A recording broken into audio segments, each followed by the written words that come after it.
Ah, it's so rare that I get an opportunity to talk about British politics, but I'm going to get an opportunity today. And I think it'll maybe give me a chance to talk about the globalization of finance and the collectivization of our struggle. So often we like to think of political issues and world issues as these things that might affect the world in general, but we've got our own particular little brand going on wherever.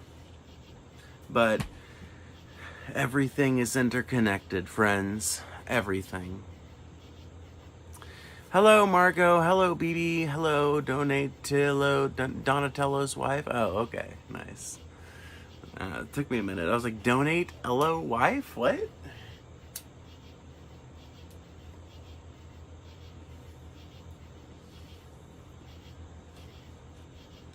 Count Binface almost won, you guys.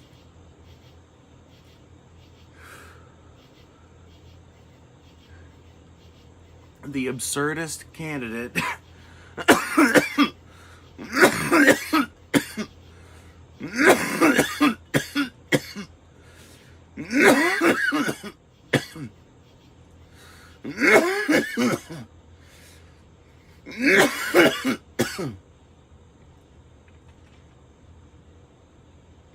the absurdist candidate in the 2026 Clacton by-election over there in Great Britain came so close to electing...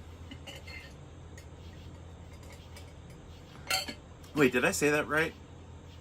I feel like I'm getting the syntax of that sentence mixed up. I just realized that mid-saying it. Anyway, so, to recap if you're just coming in.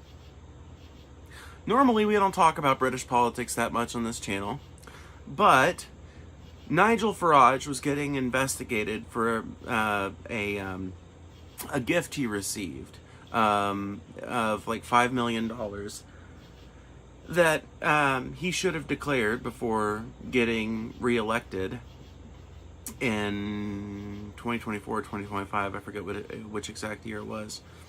I think it was 2024. He should have declared that.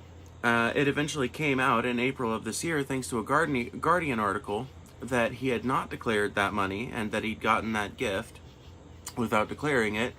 And as basically an attempt to try and subvert the investigation into him, he resigned, saying, let's just let the people make their choice. Let's put it to a test of the people.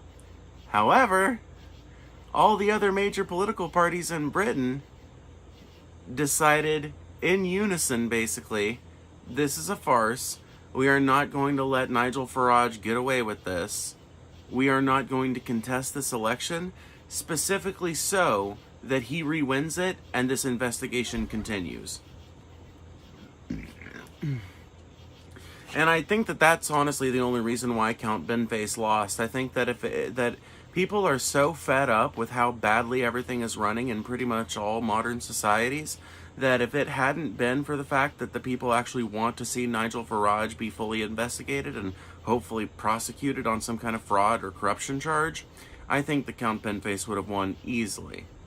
I think if it would have been an election between Count Binface and Nigel Farage without the added weight of that investigation going away if Nigel Farage successfully lost, it's not often you hear of an instance where someone can be said to have successfully lost or failed by winning. But basically, Nigel Farage has failed by winning. Hello, Matt. Just watched Inception again. Such a killer movie. I have not seen Inception yet. I know, I'm so uncultured. I'm doing a protection spell on your neighbors. I live in the country. I don't have neighbors. Not meaningfully. I mean, I live in the eastern half of the country, so everybody's got neighbors, kind of, but I can only see, like, the very tops of their roofs, so.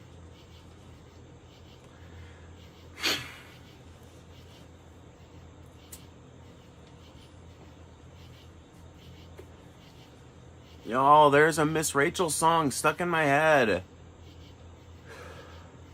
And I want it to go away so bad. Mr. Sun, Sun, Mr. Golden Sun, won't you shine on me? Ugh. There's no reason. It's like 2 in the morning. My kid is asleep. There's no reason for me to be sitting here playing Miss Rachel songs in my head. Ugh.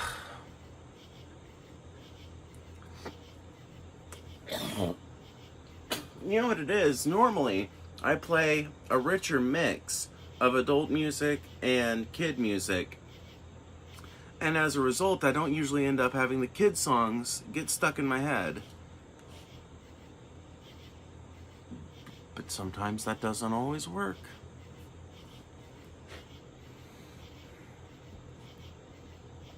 He's not trans, he's scary. Who are you talking about, Autotron? The enemy of Israel is a good thing, right? Oh, well, not necessarily, but in general, yes. You know, I'm very reticent to, like, ever agree on any baseline principle with, any kind of principle that says, like, the enemy of my enemy is my friend, right? Because the enemy of your enemy is not necessarily your friend. Sometimes 2 people can share enemies. And sometimes 2 people can be enemies while sharing a different enemy.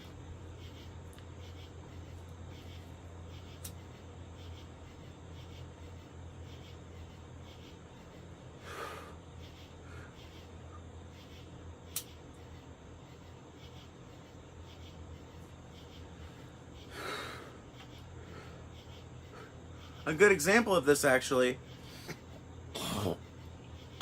would be a coalition of the actors and interests that were working to liberate Tsarist Russia from the control of the Tsar and bring about a, I mean, they wanted to bring about a communist world.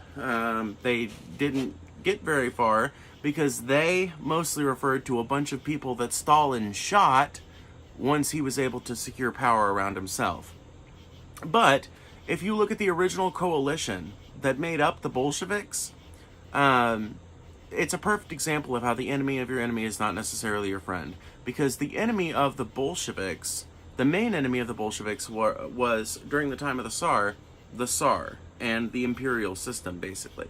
That was their enemy. But who were the enemies of their enemies?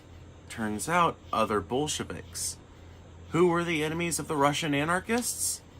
Well, it turned out that what they really needed to keep an eye out on was not the Tsar and his armies, but Stalin and his hubris.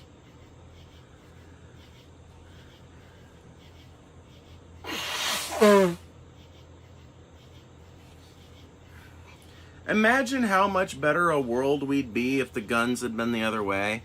If instead of Stalin shooting the anarchists, if the anarchists had just shot fucking Stalin instead. There are these moments in history that I, as a history buff, think about, and not just a history buff, but also like a modern activist, someone who wants to see change in my world. There are these moments I look back at and think of as fulcrums of change, where things went one way and could have went a very different way. And sometimes they do that in a way that we all agree is good, and very often they do that in a way that we all end up agreeing is very, very bad.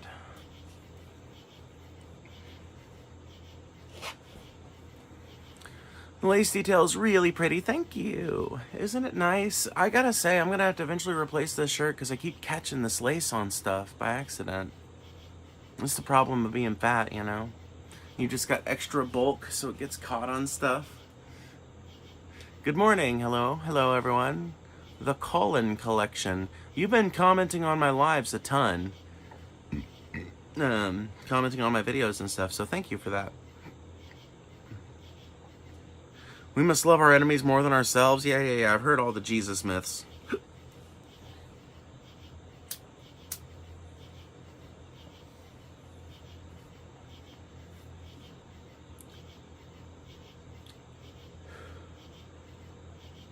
I think you should love all humankind on some level. with the only possible exception maybe being being your enemies, and that in order to make sure that you are not unjustly depriving your fellow human being of love, then I think you should be really careful about who you mark out as your enemies. That's why I, for example, as a labor leftist, usually refer to the enemies of the people in very clear terms that makes it very obvious who we are thinking about. I say stuff like the billionaire class, the owner class. And that makes it very clear that we are talking not about some ethnicity, some race, some broad generalizing group of people, but rather a socioeconomic condition that some people, namely those aforementioned billionaires, are choosing to perpetuate.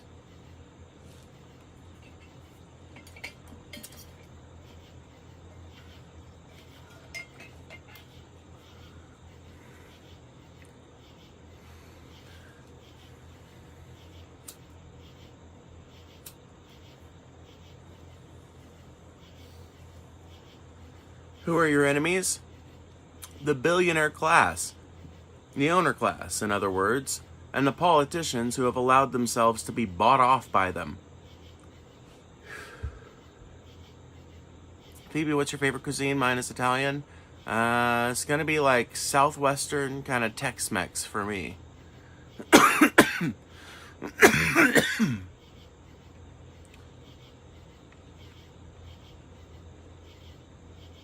You know, another thing I think is interesting that people will bring up the example of Jesus as an example of why you need to love your enemy and why people are going too far when they're decrying some specific bad actor within politics or something like that.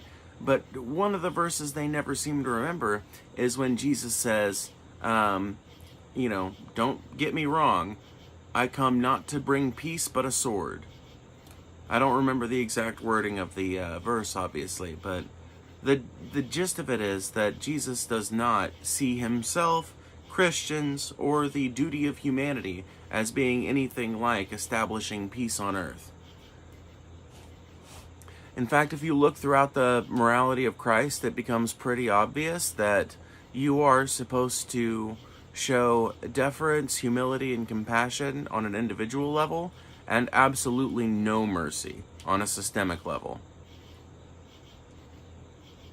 Pretty good anarchist argument, honestly, but most people don't want to cite Jesus for his anarchist arguments. They want to cite Jesus for purposes of trying to muddy the waters of criticism of modern society or to manipulate the will of voters. Sucks, but that's how it is.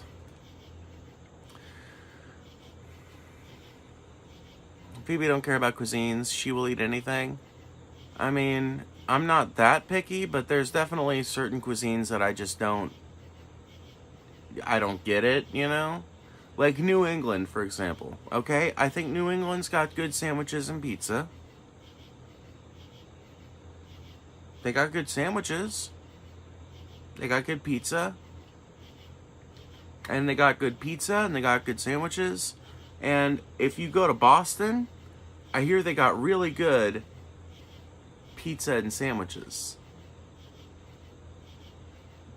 But I can get pizza and sandwiches anywhere in the fucking continental U.S. Meanwhile, you ain't gonna find a crawfish boil outside the South. So, I don't know, Northerners. Seems like we might got you beat on at least one thing. Do you like New England clam chowder? Get this. I lived in Western Mass for fucking like 6 months. Traveled up there all the time for the last year I was traveling. Never ended up having a New England clam chowder.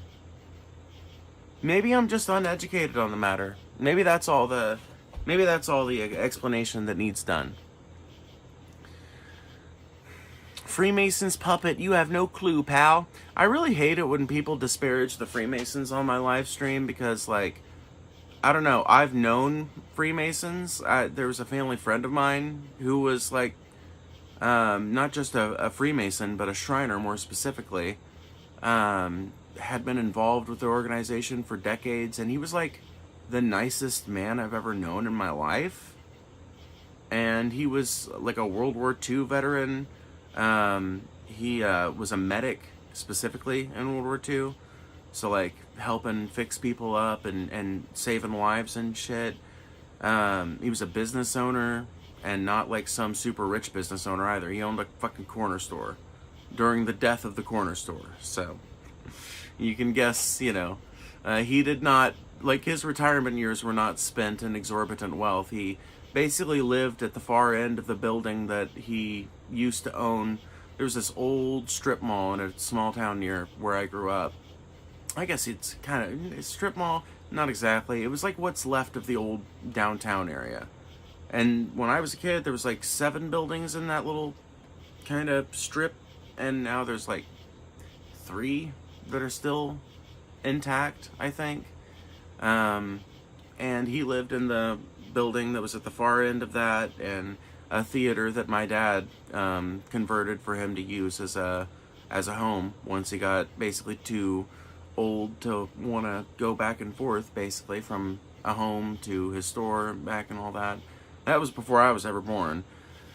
And whenever I hear someone disparaging Freemasons, I just think about my Papa Horace, and I think about like his life and his legacy.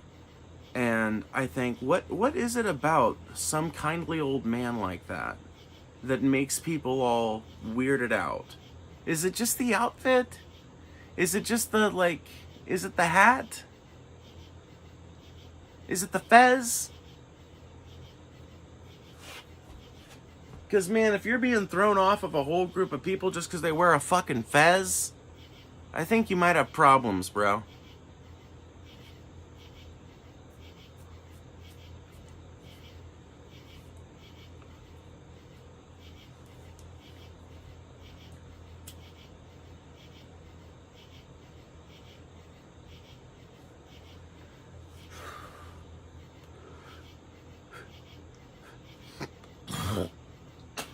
People be like, how can you like the Freemasons when you don't like any of the people that make up the Freemasons? And I'm like, oh, so you think the Freemasons are the billionaires club?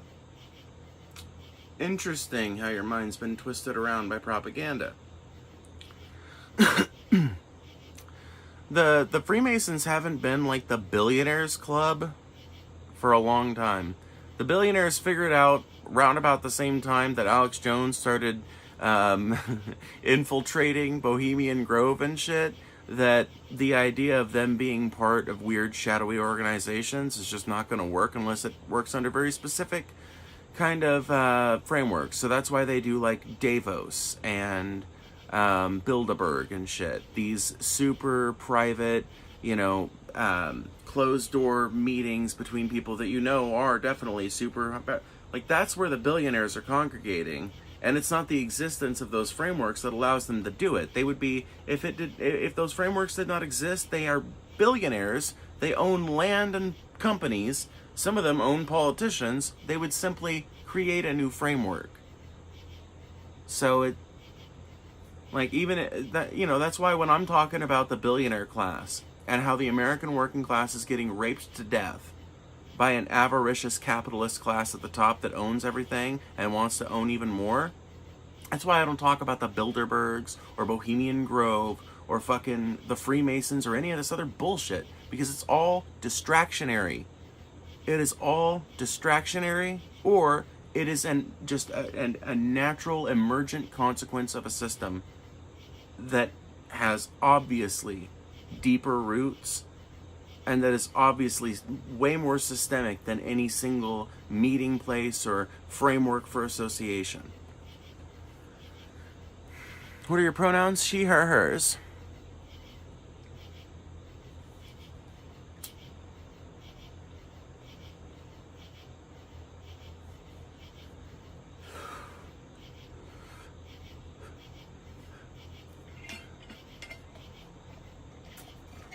Long story short, the billionaires, they don't need a Bohemian Grove or,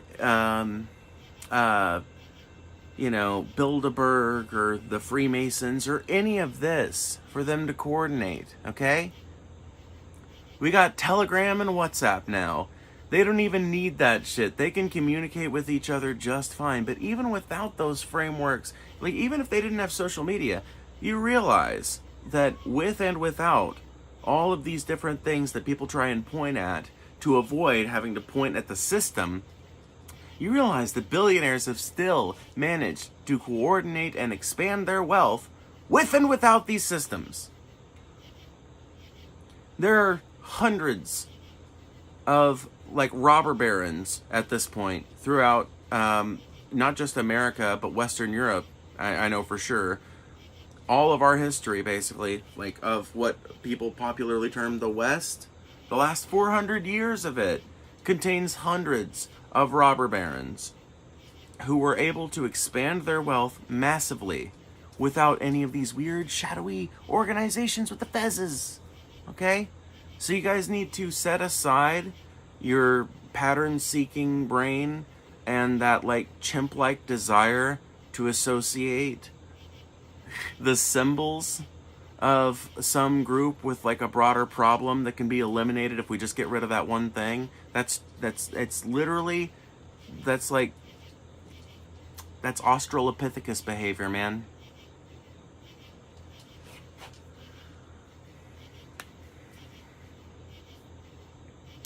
Nah, it was the Jews. Once again, another example of Australopithecus behavior. Holy shit, did you know that there's like a small percentage of the billionaire class that is Jewish? Yeah? Did you know there's a way fucking greater percentage of them that are Protestant Christians? But nobody ever wants to talk about the Protestant Christians, even though Protestant Christianity and Catholicism before it have wreaked more havoc on this planet, and the people who have involved themselves in it and propped it up and kept it interwoven with the state are responsible for more devastation and destruction than the Jewish people could ever hope to do. Even if you were to assign the crimes of Israel to them, which I think would be wrong and unfair, not to mention anti-Semitic, obviously. Even if you were to do that, Protestant Christianity and Catholicism before it have still done more damage. Sorry.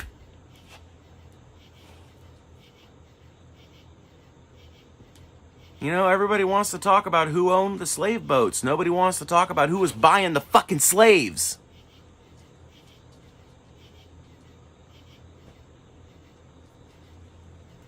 Bunch of Protestant Christians.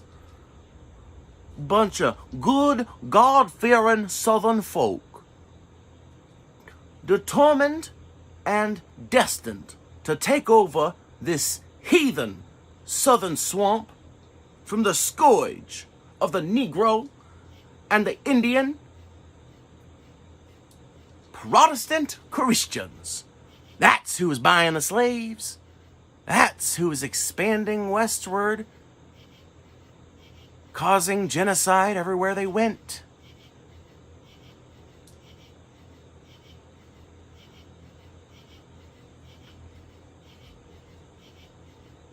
But nobody wants to talk about that, because that might involve a little bit of introspection.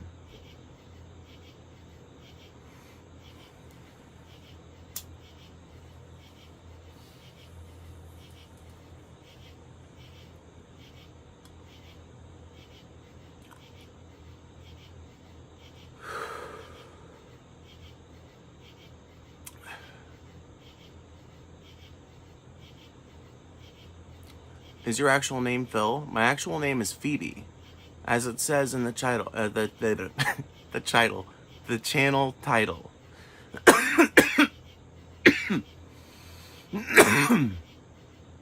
History should be talked about even if it makes people uncomfortable. I 100% agree.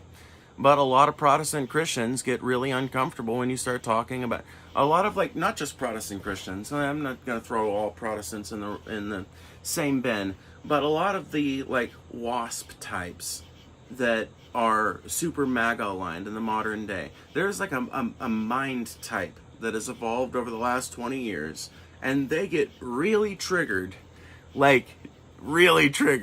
whenever you bring up America's long history of genocide and slavery,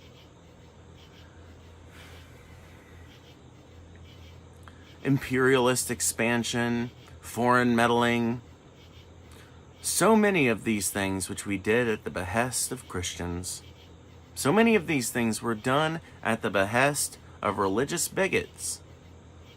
The Salem witch trials, not just the Salem witch trials, but the witch trials that happened all over the Massachusetts Bay Colony. Hundreds of people killed for no good reason other than that they were not willing to confess to what they either did not believe should be a crime or to what they genuinely did not do, and so were drowned under the inadvisable and patently stupid belief that a witch would,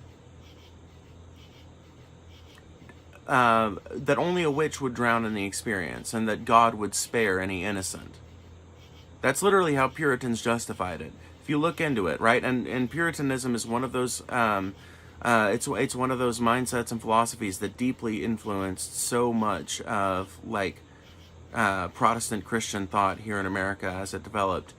You look at the reason why they thought they were able to do that, and it's because they genuinely believed, for no good reason, that God, who has never been demonstrated to intervene in any mortal affairs, would save an innocent that had been wrongfully condemned to death.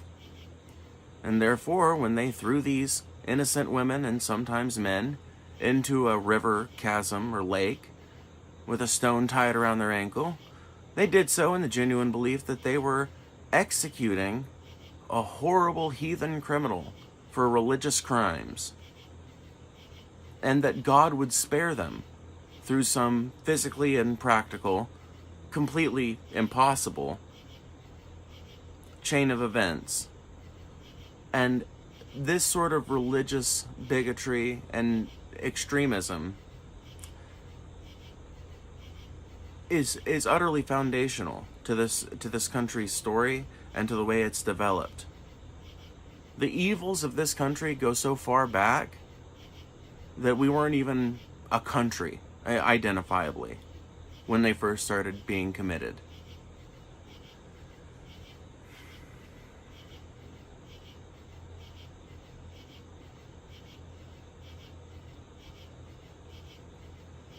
If you could pick a nation to live in, which is better than this one, which one would it be? Probably the Netherlands. It's probably going to be the Netherlands, Germany, maybe Denmark, maybe Sweden. It's going to be like one of those four, probably. Just like in terms of quality of life, it seems like they got it best. But also climate. I'm just not one of these people that could survive a humid climate. Like, that's the thing. If I could survive a humid climate, I would broaden it up a lot more. I'd be able to broaden it up a lot more. I mean, hell, like, there's places in America. I mean, like, hell, who knows? Maybe I wouldn't even want to leave America if I didn't have any problem with, like, certain climates. But I don't know. Like, I've looked into living in Mexico, for example, and the big thing I always run into is not cost or difficulty of immigration. It's literally just climate. So, probably gonna move somewhere northerly and with good social services. If I'm going to get taxed out the wazoo, might as well go to pay for an abundant social safety net. You're in a humid climate right now? Yeah, I know. And I'm going to move. I've been looking into it. Roswell, New Mexico might just be the little town I end up moving to. Because number one, it's got cool vibes, and I like a town with cool vibes. Number two, it's only an hour and a half away from my favorite town in all of New Mexico, which is Ruidoso. Number three, Roswell is not experiencing, like, the worst of the droughts that New Mexico's going through right now.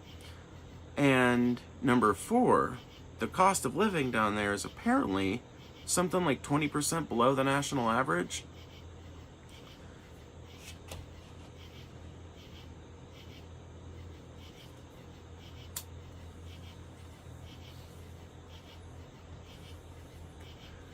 Good social services. Can you tell you what you like? Literally just healthcare. I would just want to move to a country that has very good healthcare infrastructure and that offers care to trans people. So that's a big part of the reason why I said those 4 countries. Like, they don't do, like, Germany would probably be the worst offender out of the other 4 or whatever. Like, they're not as progressive as I would like, but, you know, they do have a pretty solid healthcare system from what I can tell.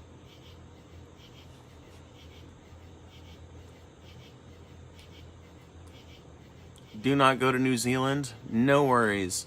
I don't even want to visit Hobbiton, let alone move there.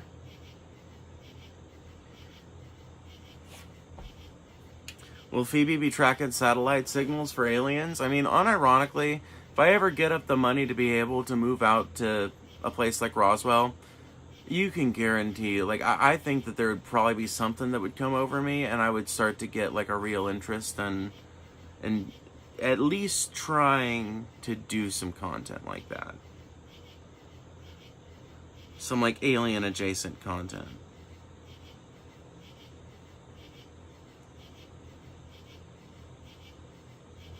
You know, one of the things, and I feel like I kind of have it here, but maybe not quite because it's a bit too accessible, but once I've got enough people that listen to me and stuff, I think maybe I will find a way to start some kind of, like, I don't know, it wouldn't be like a pirate radio station, that's not quite the right way to put it, but I would love to find some kind of way that I could broadcast, speak basically like I do now, but have it be kind of hard to listen in on. Not super hard, but it's like maybe there's a website that you have to type in a certain address into. Like, you have to type in a certain IP address, and that routes your thing and connects it, and then you can hear my feed or something like that. But like something that can kind of have like a little bit of a what's the word I'm looking for? Like a niche media kind of, I don't know how to describe what I'm envisioning in my head, but I trust that you guys are seeing it along with me. Let me read that $50 super chat. Thank you so much, Aurora. I appreciate that more than you know. Came across a bit of a windfall, so here's me paying it forward to your dream of cooler climates, both politically and environmentally. Thank you so much, Aurora.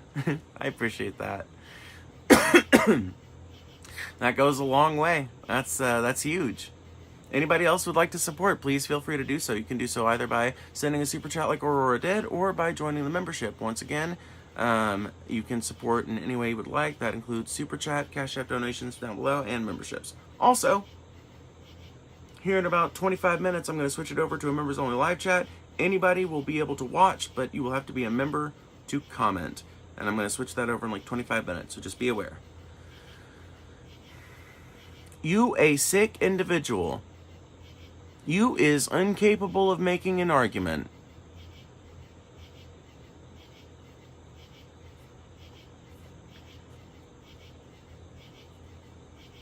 Blood type is syrup. Lewis human type is chud. The things people do for attention? You mean like that? Or that? Because this is all for me, honey.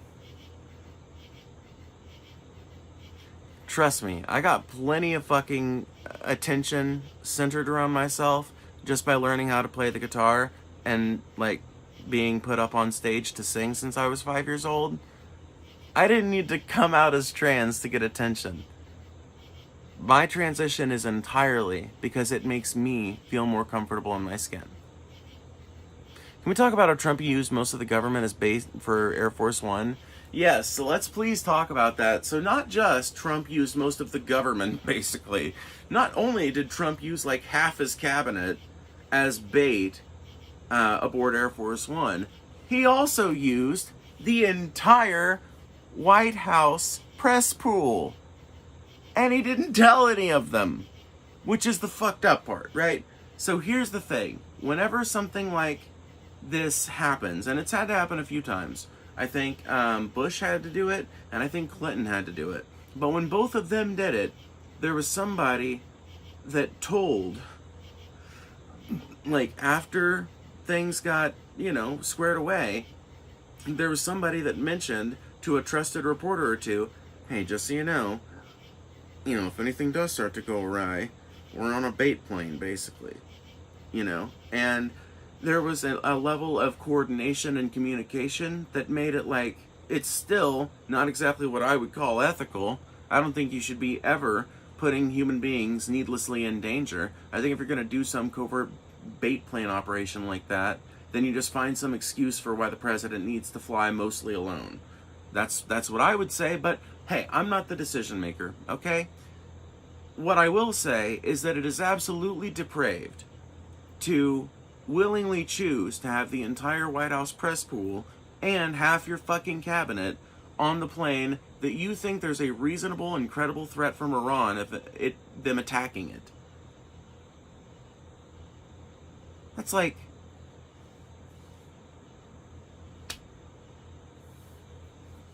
like I said, I don't even think Bush could fuck up that bad.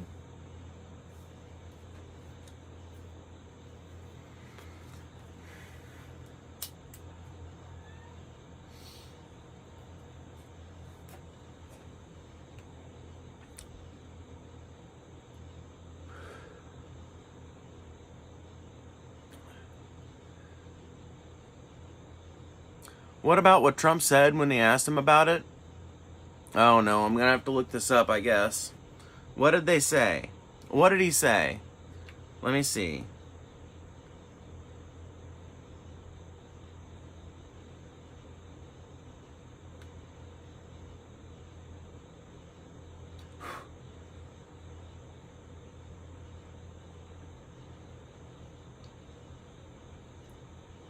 Okay. Well, it's only up to the Secret Service. I just follow what they'd like to do. President Trump confirmed he did, in fact, secretly, days after. Here, the press drove him to unaware that the press England, as if It was at Greater because that would be the plane. I think that they would. he was on board the entire time. Actually, the plane that I flew on was at greater risk. I think it was at greater risk because that would be the plane. I think that they would be more likely to go for. Presidents have used secret. Oh, crazy, insane, highly empowered narcissist says insane narcissist thing. Part 1 million, y'all. And can we just say, like, as a people, fuck these, like, in front of plane interviews? What is that about? Can somebody explain to me, like, why Donald Trump can't do, like, a normal interview with some human beings in, like, front of some soundproofing or something? You're telling me that at the presidential level, they don't have deployable 12-foot tall sound barriers? Yes, they do. Yes, they fucking do. They do. I've seen him put them up.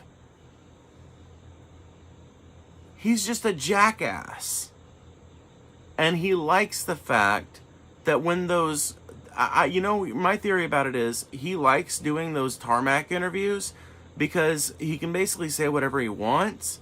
And he knows that there's a pretty good chance that the average Fox News viewer is so fucking deaf and hard of hearing that they are not going to be able to discern what he's actually saying.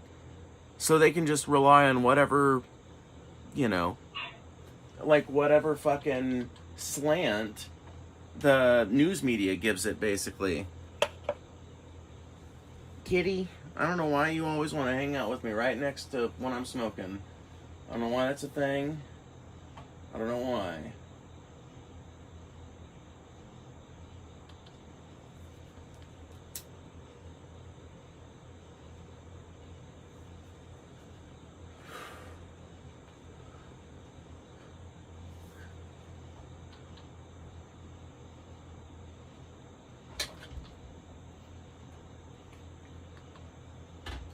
Oh, God damn it. Ugh, dude.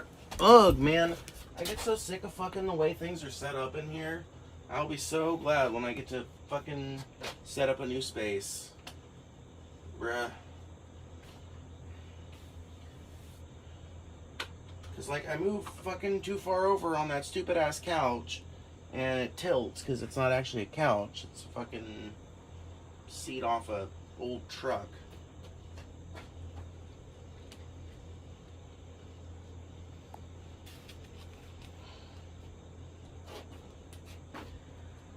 Hey, yay. Okay. Aw, Melanie. Heck yeah, thank you so much. $50 from Melanie out of nowhere. Thank you. I cannot express my gratitude in clear enough terms. Thank you so much. Good morning, Daisy. And yes, thank you, Melanie. 100%. Yes. 20 minutes out for members only, y'all. 20 minutes out.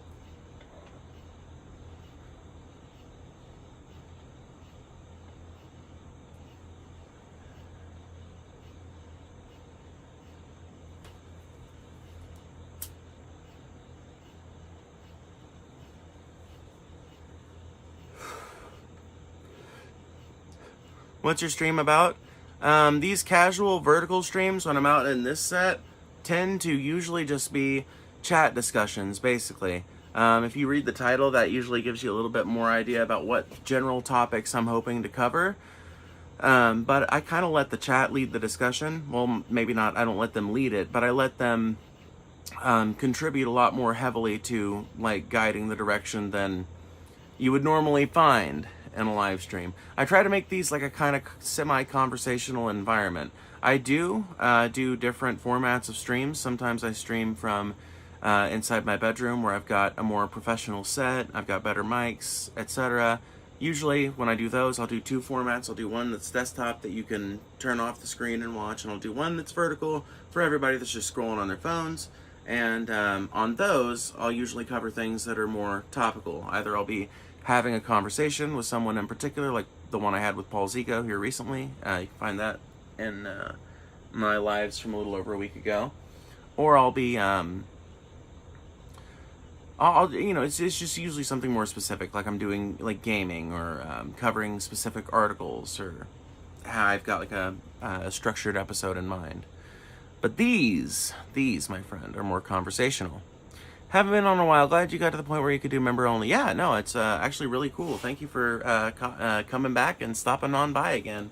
Maybe stay a while and see if the channel still meets your desires.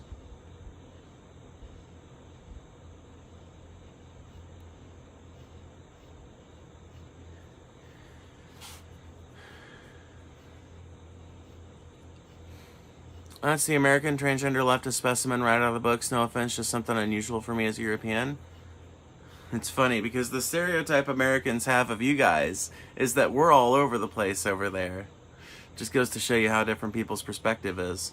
But I don't take any offense because there's nothing inaccurate in that. I am a leftist American transgender woman, so like, there's nothing to be offended about. They're all accurate descriptions. You didn't say it with like an air of insult. And like, I don't have like horrible self-confidence, so I don't automatically take somebody being like, oh yes, you are exemplary, as necessarily being a bad thing. Like, maybe it is, maybe it's not. I guess it depends on how you see those people.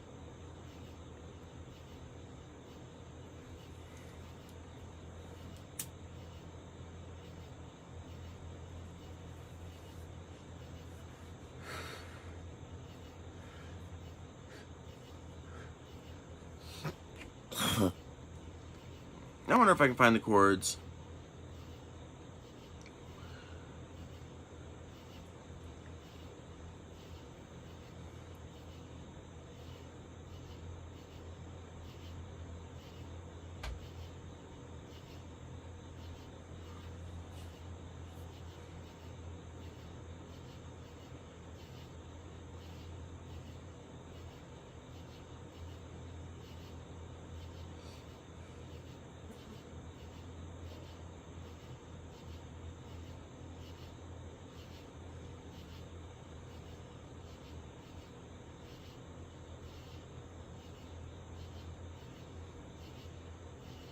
I'm probably not even going to be able to find this. I don't know why I'm, like, searching it so hard.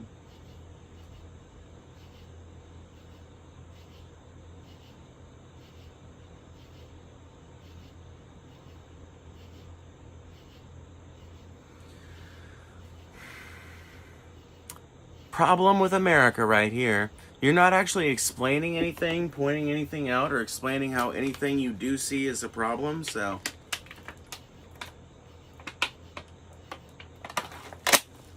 Me and everyone else in the chat has easily written that one off as simple bigotry. Interested to know how closely you follow British politics. If I was an American, I wouldn't bother. Not that closely, but when a prominent British official is, you know, like, investigated for, like, possible bribery, and then tries to wiggle out of that prosecution. Like, when British politics get interesting enough, yes, Americans take interest. Not all of us, but some of us certainly do. And considering that the only candidate that Nigel stood even a hairball's chance of defeating actually came, like, remarkably close, considering how absurd the candidate we're talking about, namely Binface, I feel like that is noteworthy, internationally noteworthy. Because to me, it signifies that, like, all civilized societies everywhere, which is basically all of the planet at this point, sadly, have kind of gotten sick of the way things work and the sour deal that we're all getting, and the fact that that the billionaire class continues to get richer while the working class gets poor, that people seem to have worse and worse lives and harsher weather to deal with, while other people seem to just kind of live on in unaffected luxury. I think everybody's kind of getting sick of that, and they're showing it in, like, their willingness to support continuously more absurd candidates. I would point to, like, a similar kind of figure we have here in America in Vermin Supreme, and his, like, continuously growing popularity over the years as another, like, patent example of how pissed off and disenfranchised people have become.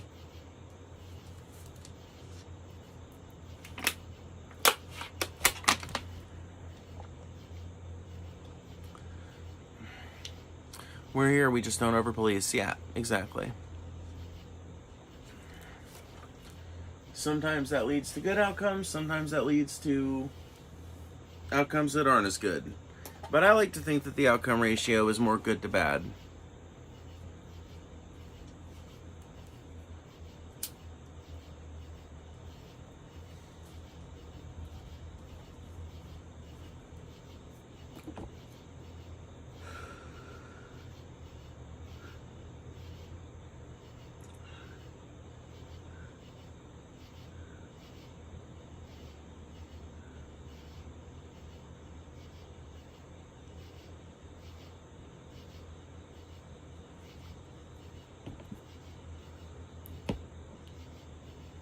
I think I'm gonna see if I can remember how to play this song, because I taught myself this song that I'm about to grab my guitar and try and play once we turn members only mode on a few years back, but I don't know if I'll still be able to do it. So here, let me see.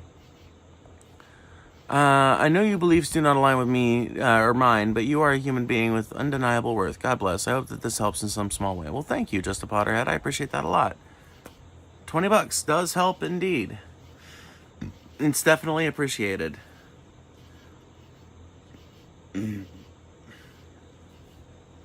Those of you who donate are the ones who literally, unironically, make it possible for me to do these every night. Make it possible for me to make this my living. And grow this channel and invest continuously in it. And look at that! King Bugs showing up. Is it a dono train? It is.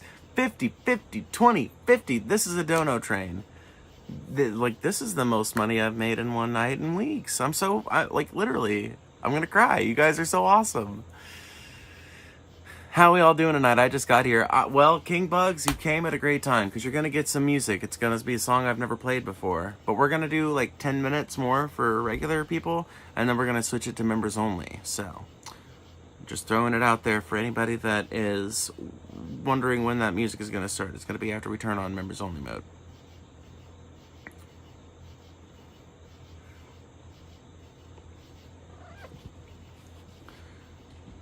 You know, apparently Brett Keane made a hit piece on me recently, but he's too much of a pussy to just, like, post it on his YouTube channel and at me in the title. And I guess he thinks I'm as obsessed with him as he is with me. I'm not. He is to me a lol cow. I am to him, I don't know, a deity. And as a result, he is he's operating under the mistaken impression that I'm going to ever check out his Spotify page, unless I'm specifically told to by somebody from DP or something to look into some factoid or whatever.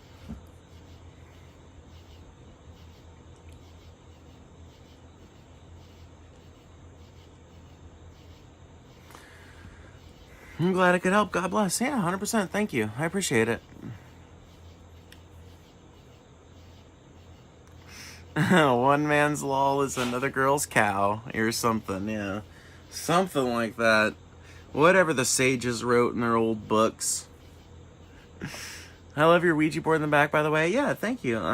It's actually called a spirit board when it's, like, round like that. And technically Ouija boards are just a form of a spirit board, but yeah, it's pretty cool. I've never used it for divination or spellcasting or anything like that, but I think it's a cool set piece.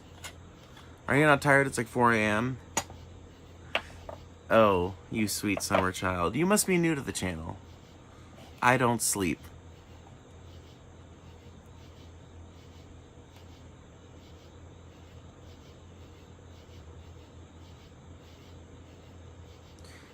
Sleep is for carpetbaggers, capitalists, and billionaire pricks.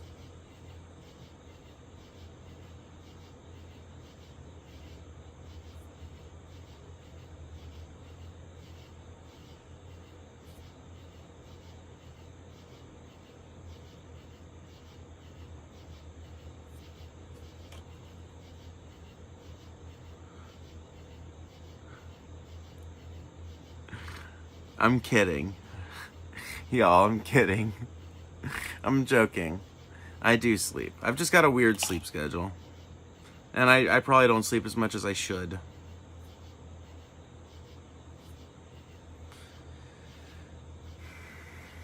Someone did a hit piece on Phoebe. By someone, they mean Brett.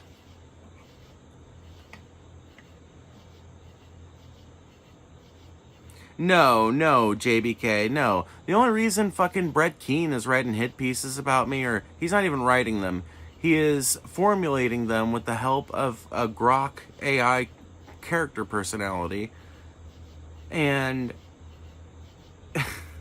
Brett Keane is not, like, it's not even really, like, worth responding to in the classical sense. The only reason I'm mentioning it is because I kind of feel like now that Paul's ego has gotten sick to death of being like the Brett Keane historian, I kind of feel like I'm trying to take on the mantle now and learn more as much as I can, which I already know a ton about him.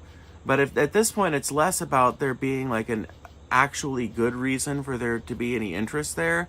Like, it's not like he's someone that's worth responding to in terms of like channel reach or anything like that. The only reason he's worth responding to, even insofar as to mention that he made a hit piece and laugh about it, is because it's funny to people who know who Brett Keane is, and it might be funny to people who are broadly interested in lolcows that deserve it. I'm not a fan of torturing people like fucking Chris Chan or just like finding weird, poor internet eccentrics to rag on for no reason. But every so often you run into a Wings of Redemption or a Boogie 2988 or a Brett Keane that deserves every bit of the vitriol they get online. And so in those cases it can be a little funny and interesting to engage in the schadenfreude of examining their lives.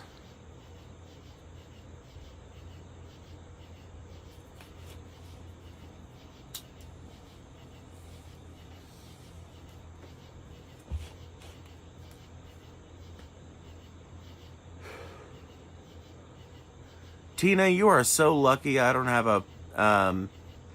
a pendulum on me. You are so lucky I don't have a pendulum, or I'd be divining your future right now. I just don't have a pendulum. I don't even think I have anything with which I could devise a pendulum. I do have this. Could this be devised into a pendulum? Could this be made into an instrument of sorcery? Yes, I believe it can.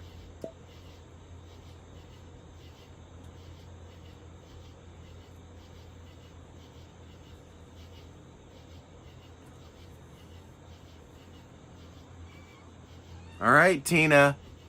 Fucking fair warning. If you don't want your future divined, better get out of here. Okay.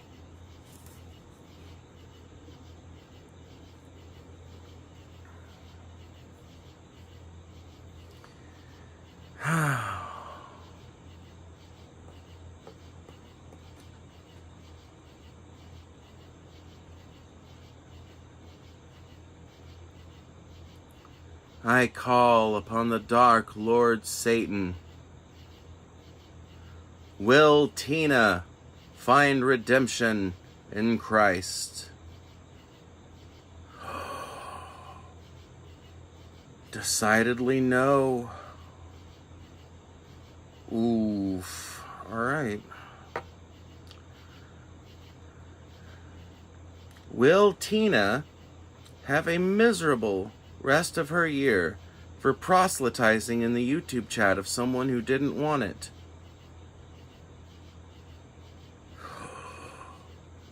Do you guys see what this thing is doing? Oh my god, it's basically encircling yes. Okay. Alright. Okay, this is the big one. I call upon the Dark Lord Satan. Will Tina die this year? Okay. Nobody knows. Okay, that one landed on unknown. Okay, alright. Well, Tina, I'm not gonna lie. I don't know that your prospects are good. We have consulted the Dark Lord Satan and the Spirit Board, and I have come away with the conclusion that its answers, in the particular case of your future, are lacking.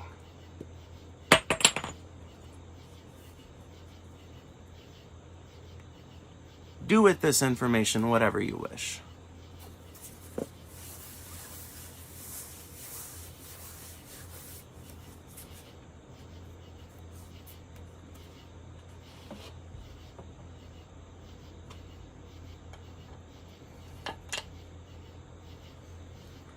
How many YouTube live streams can you go on where somebody's doing a divination ritual in front of your very eyes?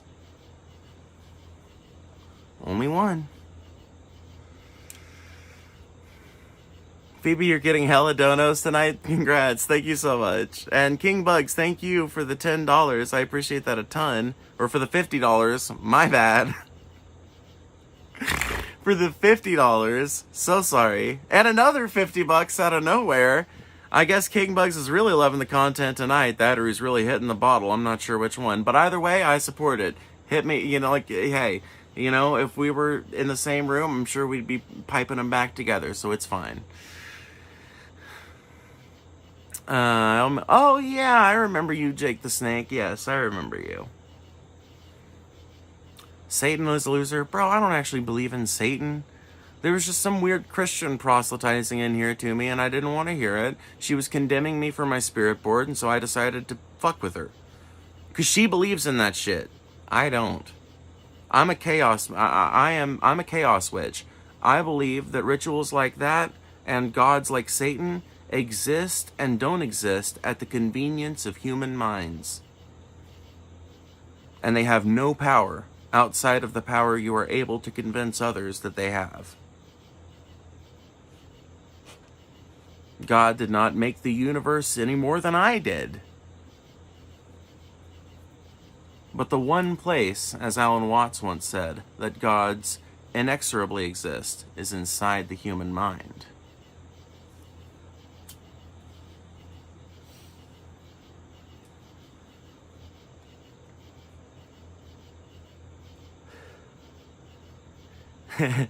Yeah.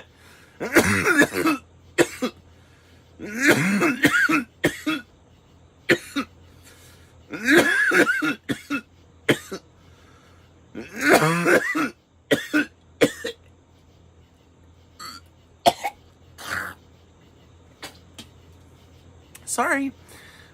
Yes, there's a bottle involved, but I also love you. Hey, I love you too, King Bugs. I don't know how you stay loving me despite all these coughing fits and, me cursing people on live stream and all that, but hey.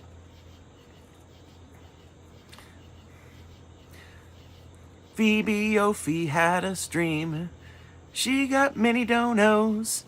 Phoebe Ophi had a stream. So many donos. With a 50 here and a 50 there. Here a 50, there a 50, everywhere a 50-50. Phoebe Ophi had a stream.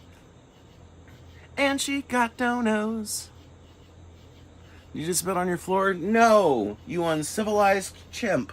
Like any reasonable human being, I have a trash can. Okay? And if I didn't have a trash can, I'd have a spittoon. And if I had neither trash can nor spittoon, I would at the very least have a puppy pad. I may be nasty, but I'm not that I'm nowhere near that nasty. Oh, it's members only time. Hella members only time. Hella members only time. Hella members only time. Hella members only. Hella members only.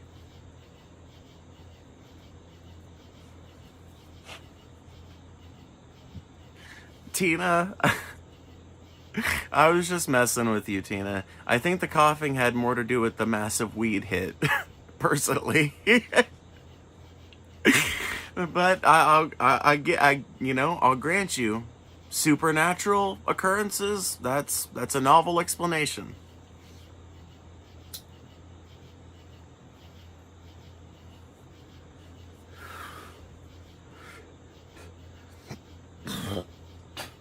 I love the premise that's operating right now, probably actually in Tina's mind and only kind of halfway in mine, that there's basically like me and Tina are engaged in like spiritual warfare.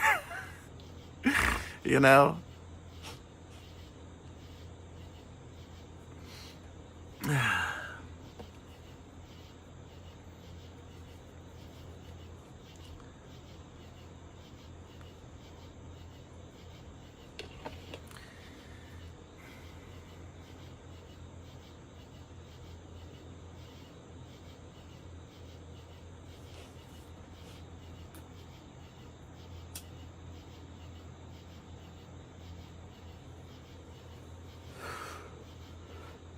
You know, the more I learn about the Puritans, the more kind of confused I am about their legacy. On the one hand, the Puritans were bigoted, evil by many modern interpretations. They certainly did not think themselves such, but obviously no people does, not usually. Right, so there were all these problems. And many of these problems have continued to infect American society even to this day. But on the other hand,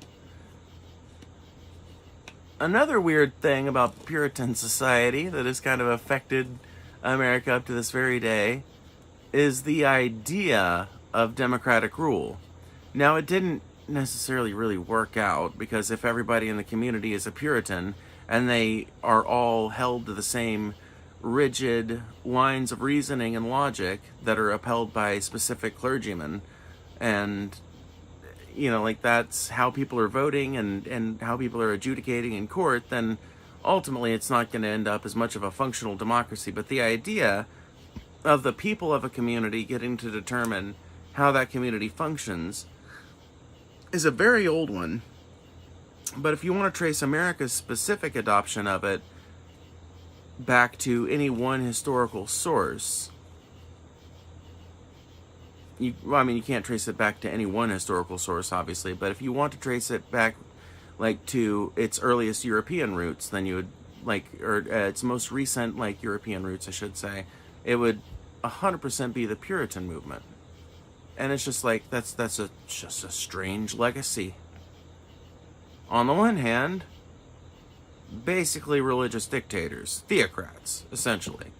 On the other hand, supporters of home rule and the idea of, people being subject to rules that they decide on and implement that are dependent on, obviously they believed it should be dependent on your religious community and all this, but I think it's just a strange legacy to think about, and that's why I'm probably not going to talk about it much. I'm just kind of talking about it right now because it's what's going through my head.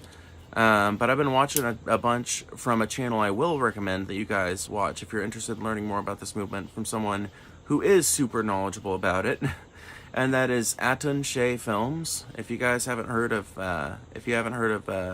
Andy already, then please do go check out Atun Shea Films, because holy fuck. I like topics like this because it makes me think, and it really makes you consider different historical perspectives, and I think it's a good exercise in refining one's philosophical toolbox. Atun Shea, good name drop, Phoebe. Anytime I'm able to push somebody towards somebody, I think I've done the same thing with Paul Zigo and TJ. I've done the same thing with Milo Rossi at Many Minuteman. I've done the same thing with Erica at Guts at Gibbon, Professor Dave. There's all kinds of people. Dude, if I think that somebody is out there spitting good information that is worth listening to, I got no problem, and in fact I quite enjoy telling people to go join me in watching them, and help them beat the fucking, what is it called? The algorithm. There we go. I don't know why this fly won't leave, specifically my bangs alone.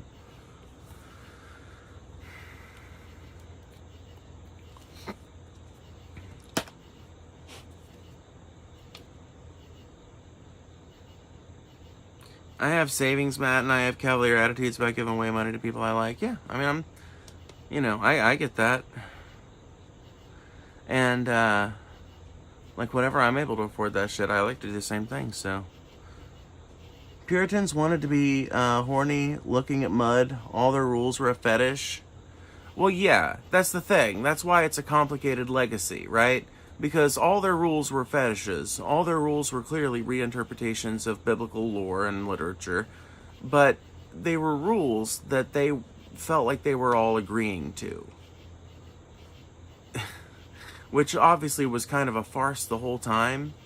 If you actually look into anthropology and human behavior, what you find is that people were kind of always breaking these rules, which is why the Puritans always had so many people to punish. But the idea was that we are all upholding these rules.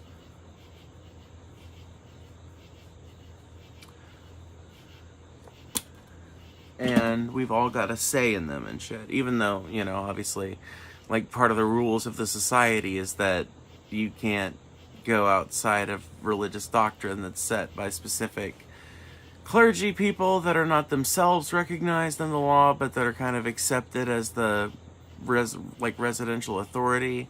So it's it's an example of incredibly corrupt democracy, and I think that's why it's so interesting to me, because we often here in America, I think, make the mistake of thinking that, oh my God, we're losing our democracy, and that's something you hear on the left all the time, and to some degree I think it's true, but it also, I think, kind of fosters this mindset that other things also foster, of thinking that American democracy has what I would call a consistent history of being upheld, which it does not.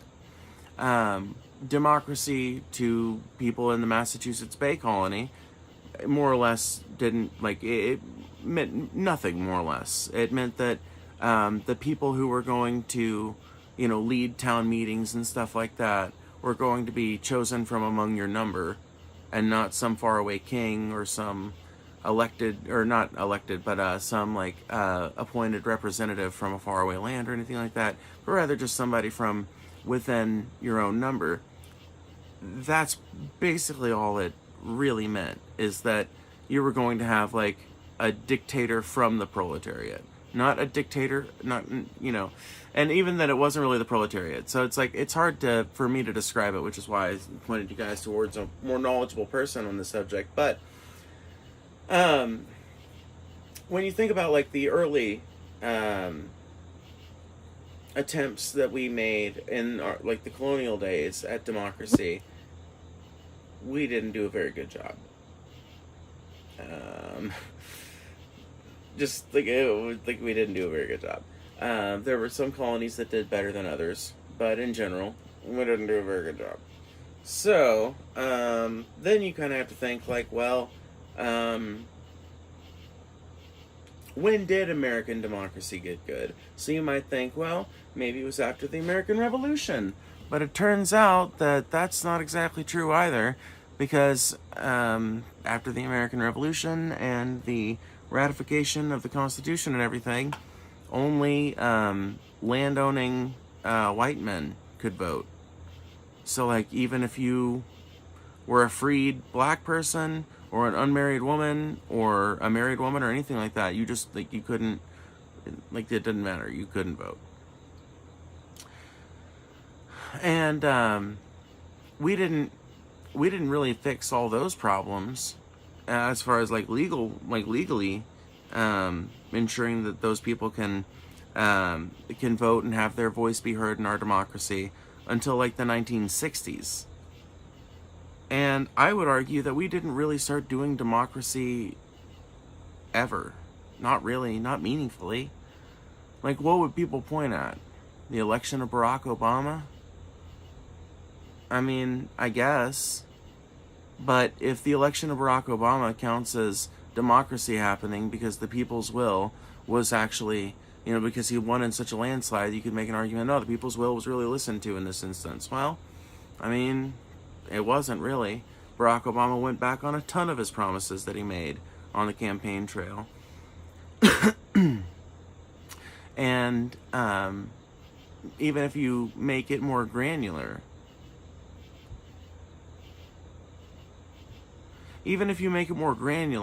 we've always kind of been striving towards democracy.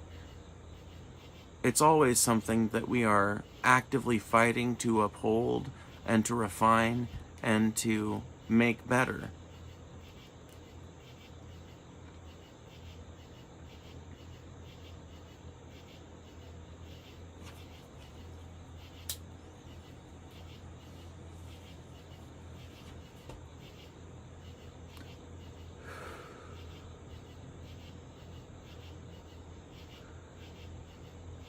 And you think the George Washington movie is going to be a true telling or just American propaganda? It depends on who's doing it, honestly. I don't know who's directing it or anything like that. If it's being directed by a right-wing director, then it's probably going to be a glazed job. But if it's being done by like a centrist director or a director that's apolitical or a lefty director, then they're almost certainly going to do a realistic portrayal of Washington.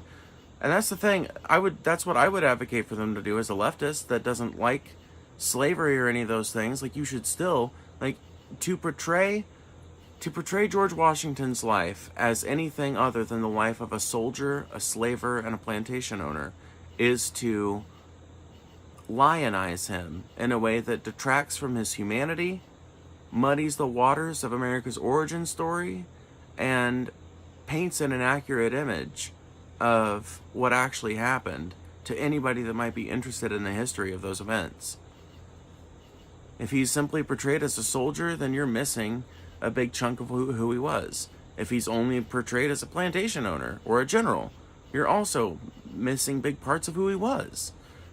The only way to make a good George Washington movie is to show the process by which they made his dentures.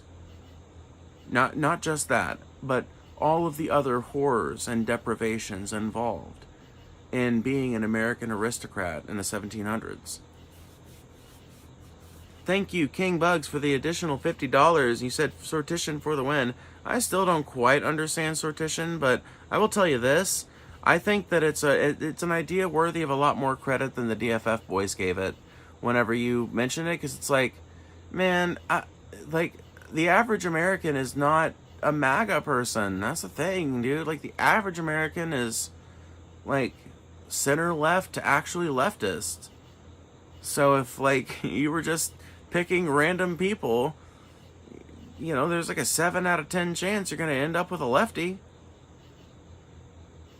We just, like, you know why America feels more conservative than it is? Because our congressional makeup no longer matches the makeup of the people. It used to, somewhat roughly. Like I said, somewhat roughly, very roughly. But now it's, like, completely non-representative whatsoever. You know, like, if you look at support for Israel, bipartisan support for Israel in Congress. Support for Israel among the United States population is like 33%, 27%, 30%. It's dog shit. You look at Medicare for all, you know, like something like 85% of congressional people oppose it or have some other plan or whatever. Most of them involving further privatization. Whereas if you poll the American people, it's the exact opposite. The average American wants universal health care and has for 10 years now. This is true, I know, right? We'd end up with a Congress that was at least 10% black. Yes. Yeah. And we'd get probably better representation because of it. Not because they're black necessarily, but because they would be part of a more representative slice of America.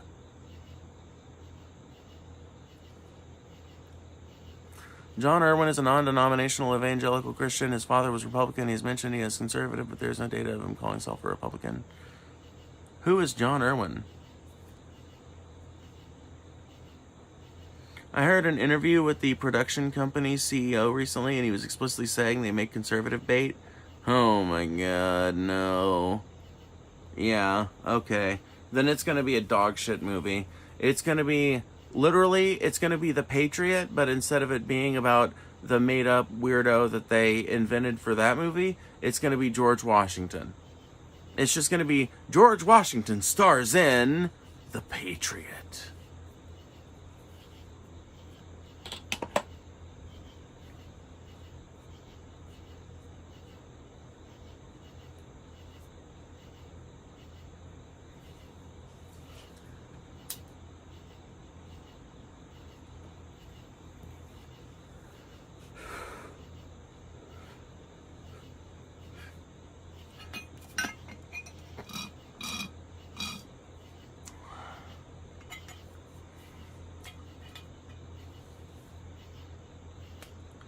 I hate that. I hate that because it's just gonna be a lame fucking movie about, like, okay. Maybe I should do, like, a review of this movie or something, because I bet I can already call out some of the things it's gonna have in it. It's going to have, it's going to have lost cause narratives woven throughout, and you're going to be thinking, well, Phoebe, how the fuck are they going to weave lost cause narratives into a movie that's made about the American Revolution, which happened 70 years or almost 100 years before the American Revolution, or after, I'm sorry, the American Revolution? How are they going to do that? Well, as it turns out, slaves existed in America all over this country for a very long time, before and after we became a nation. And as a result, lost cause narratives can creep into any piece of fiction that happens during, immediately after, or before the Civil War. In fact, they can pop up in other kinds of media, but they're just like it's something to look out for. If you're like there are lost cause fucking narratives in the Patriot.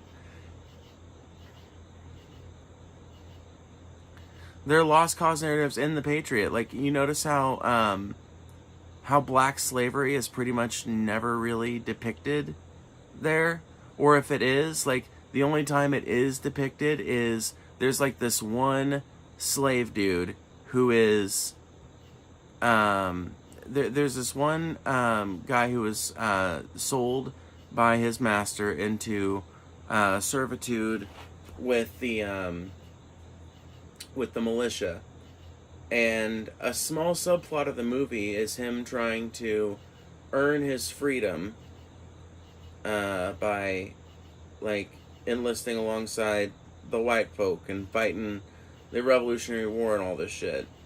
And at no point in the movie do you ever really get to see the realities of American slavery.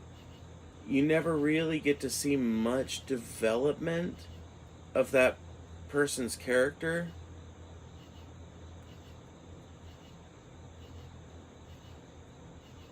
Pretty much the only character development that happens is with, like, him and this, like, white racist guy that eventually learns to like him before dying.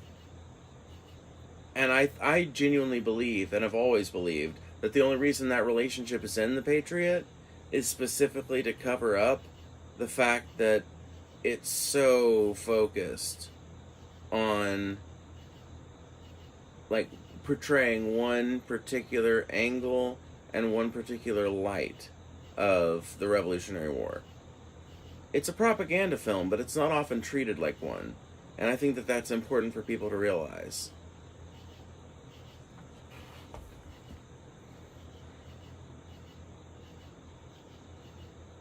We really need to get At and Shay Films to break down The Patriot.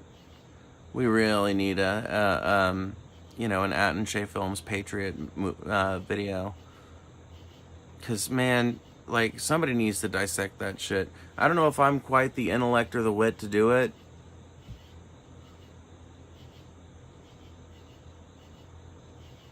But it needs to happen.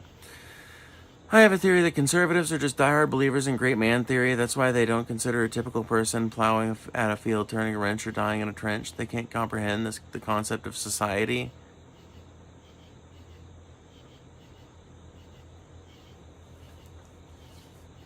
I think that actually might be kind of true of a lot of modern conservatives, yeah.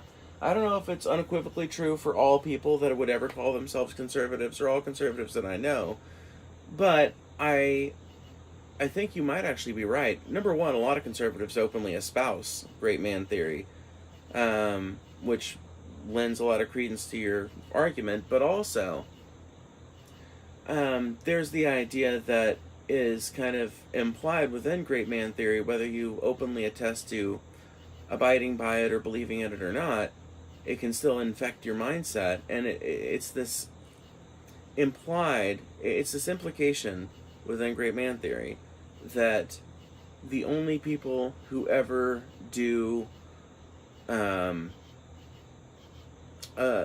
transformative things in history are, like, great people, or people who were destined to be great. That it is essentially these people who put themselves in positions of high prominence and lead the people to victory or whatever, that drive history forward. But that's just not true. History is driven forward by all kinds of actors, all kinds of circumstances, various systems. But if you genuinely believe that it takes a special kind of person to be what they are, which is what I think a lot of them think, then you might start to get that in your head. Like, I think it makes a lot of sense that so many people who work in certain industries are conservative, and why so many people that work in other industries either are apolitical or tend to be on the left. And I think that's because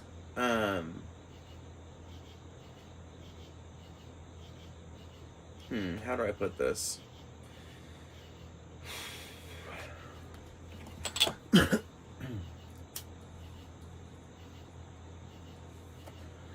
There's something about doing a dying art that I think can make a person a little paranoid, a little narcissistic,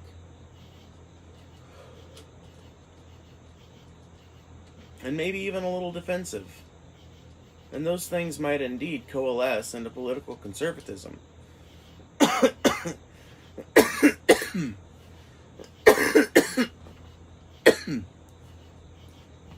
And quite frankly, there are a lot of people in industries that I would consider dying industries that are conservative. So I think it kind of tracks. Like when I worked at the factory I was working at before I started doing this full time, a lot of the people I met over there were like, I guess it was a pretty diverse crowd, but I would say it trended conservative. I would say it was like 60% at least, you know? So matching the demographics of the area I live in, I guess. About 60% conservative. And I've definitely been in other businesses and around other people, or, you know, whatever, where I've been like, yep, this is a super, like, obviously this business owner and these people are very right-wing. But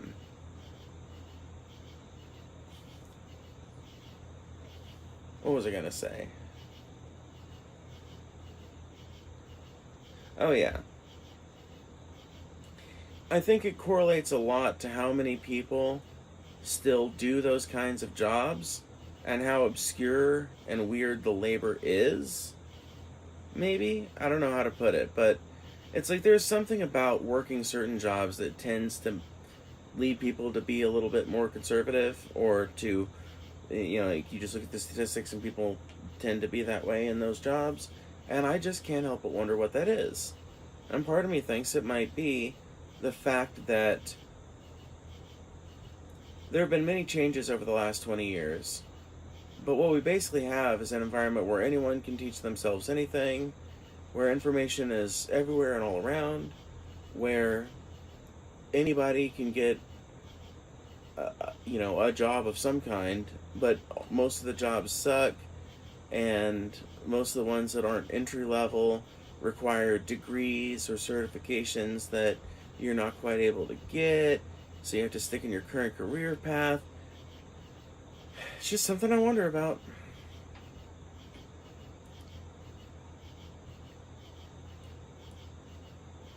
You know, like, I think that as things have changed, it's kind of like left these folks in the dust due to their own stubbornness. I don't think it's something that had to happen. I think that they could have, chosen to keep touching grass and advancing along with the rest of us, but for some reason, they chose the more better path of resistance.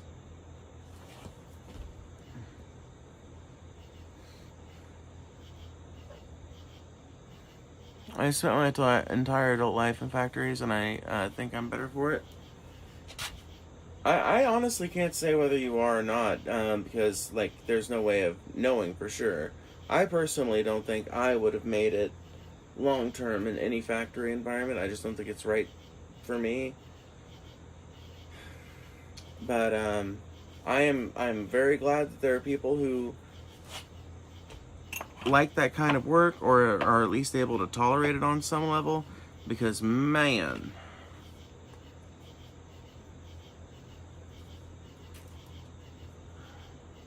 I wouldn't want to do it. I think it's also a factor of social nucleation, where there's more XYZ people, more of those people are likely to keep working at that place.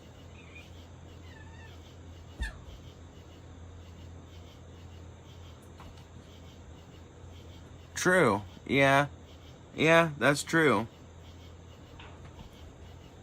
And in that case, it may end up being like the first group of employees or the first manager or whatever that kind of sets the tone for a long time. which is probably it's probably a combination of all these things we're talking about. Tst. They promote meritocracy over human rights, yeah. Which, that's something nobody ever really talks about, but it's actually a really good point to bring up. Meritocracy is often spouted as a virtue, just like out of hand, uncritically, all the time. And that doesn't make a whole lot of sense to me.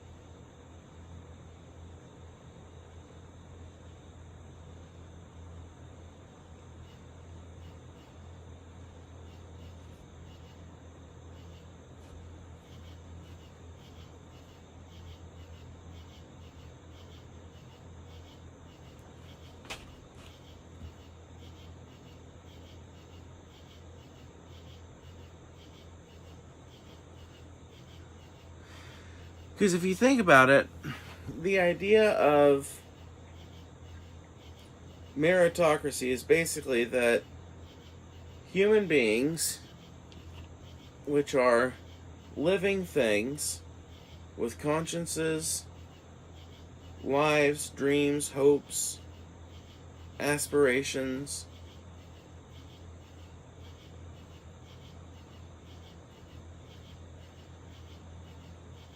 should be subject to deprivations or luxuries on the basis of what some arbitrary social construct says that they have done.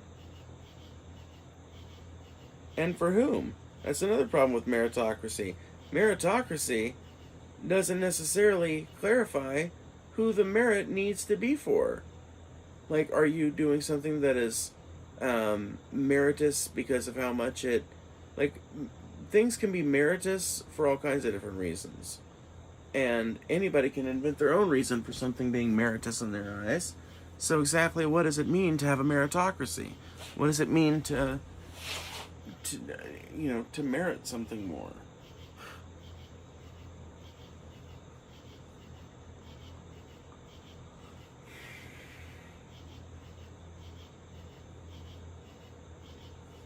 I think pretty much the only answer to that question that makes even a lick of sense is, well, like if you're working like really hard, that should obviously entitle you to something, right?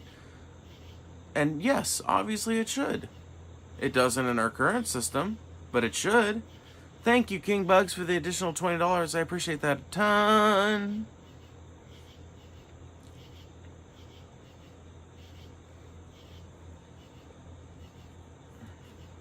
The transit company I work at has become noticeably less staffed with conservative-ish people in the last 6 years I've been here, while a bunch of the queer left folks have stuck around. There you go.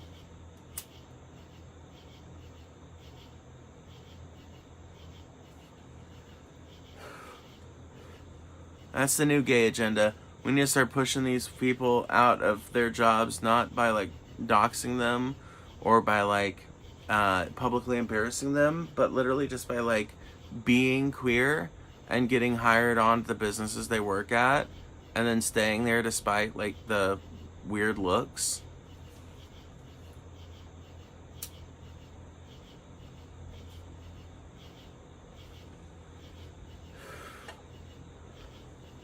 I just want modern MAGA conservatives to know that you guys are going to be remembered the way like regular people remember Confederates, okay? Or, I'm sorry, the way people remembered Confederates back when America was halfway fucking sane.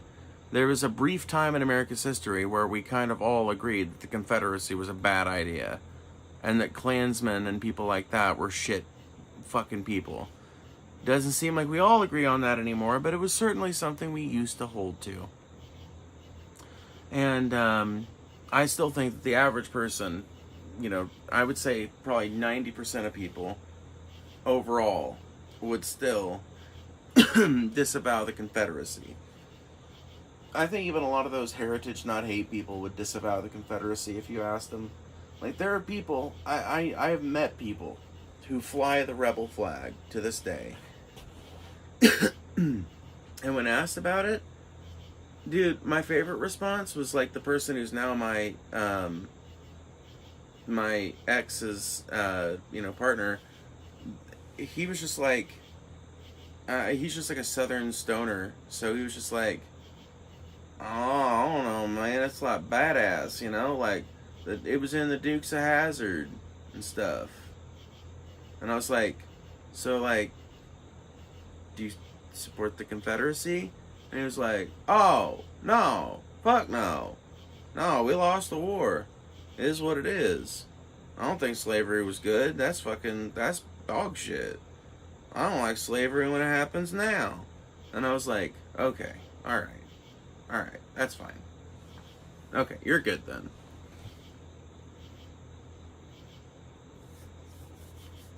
You really do need to account for the random apolitical or right-leaning stoner that doesn't give, a shit about the history, because they're not even, like, either they're not well educated enough on it to understand it, or they're well educated enough on it to, like, try and hold some weird nuanced position.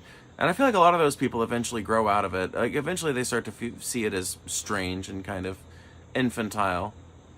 I'll say this, since they moved into their new place, I haven't seen any rebel flags hanging up anywhere. So, get your girl to Washington. That's true. I am going on a journey in early December. I'm thinking I'm probably gonna have to end up leaving probably like a few days after Thanksgiving and getting back probably like, I don't know, 5 days after the meetup. I don't even know, dude. I don't even know. That's the problem. I'm taking the train, okay? And I'm pretty sure that if I was reading the itinerary right, it's gonna be like fucking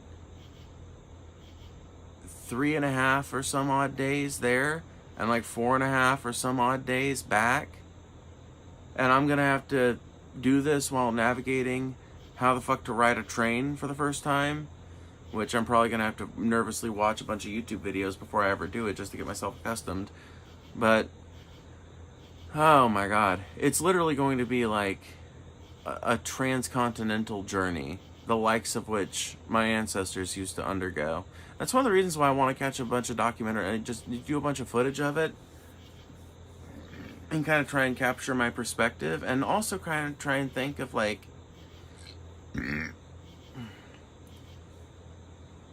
what would it have been like, because there were branches of my family that went out west.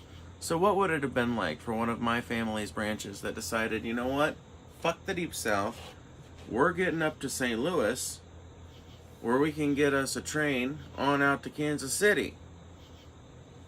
And then we can get on the Oregon Trail on out to Oregon and beyond. California, wherever they ended up settling. And then, even for years after that, the Transcontinental Railroad didn't end Western migration, it increased it massively, hugely. The birth of the Transcontinental Railroad massively increased westward migration. And so I just want to kind of look at my experience as an opportunity to kind of relive an experience that may or may not be somewhat ancestral to me. I mean, it's kind of ancestral to all Americans. I think even those of us who live in the East Coast, that's part of America's story. And people from the region I live in the Deep South, broadly, are part of that story, because it's a lot of those folks that ended up heading, broadly west, or heading up north and then west.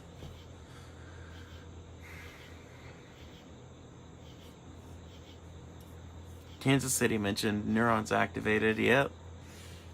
Well, so from what I was reading in the itinerary, basically that's how it would work, I think, is I would be getting on the train in Memphis, and then I think I would be turning west at St. Louis, and on through Kansas City, and on all the way down till it turns north at the Rockies, and then up into the mountains and shit.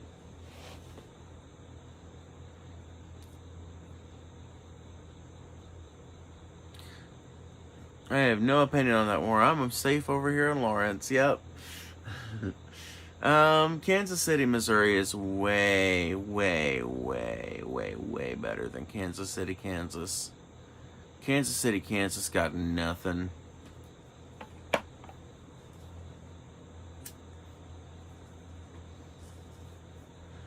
All the reasons to go to Kansas City are located on the eastern side of the border.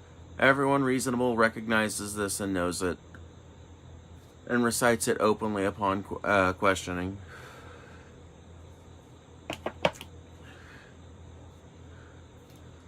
If you go to Kansas City, you've somehow ended up on the western side, the chances are higher that you took a wrong turn than that you actually intended to be there.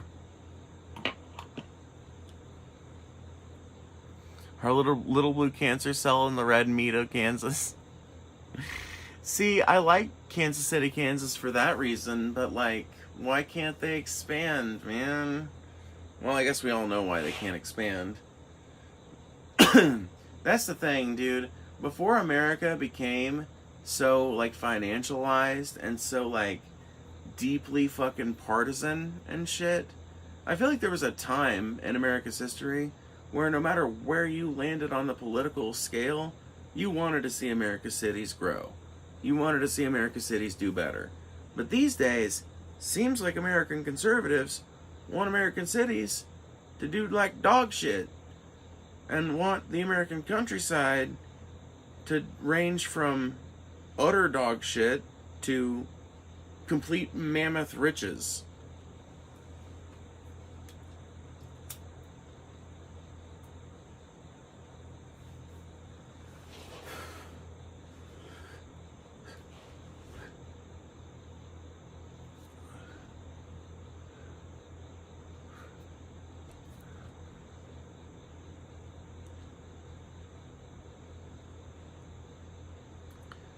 Yes, Matt, you are so right. Let's see, can I sing that song?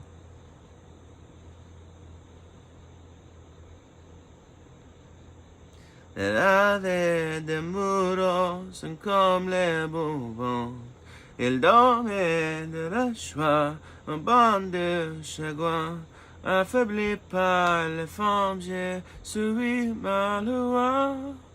Un valentin chemin, tout ce que là, car rien n'est gratuit dans la vie.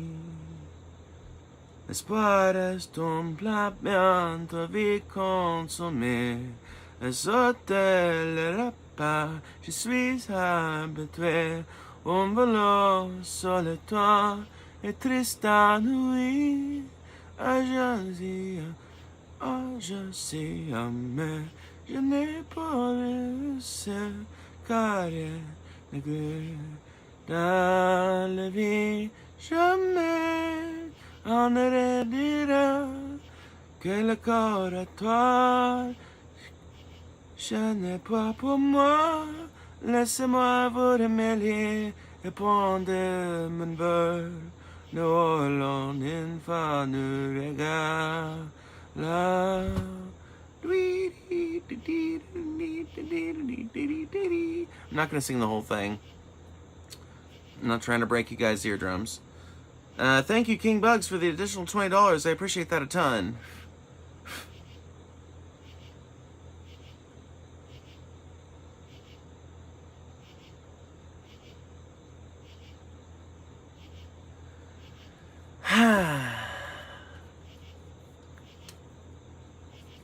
Free open chat, Coca-Cola.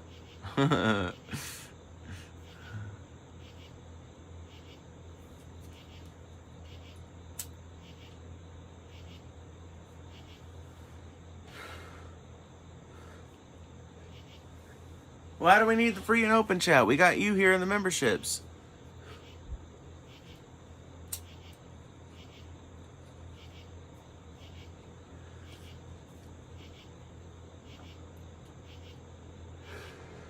La cucaracha, cucaracha, ya no puede caminar, porque no tiene, porque le falta marihuana que fumar.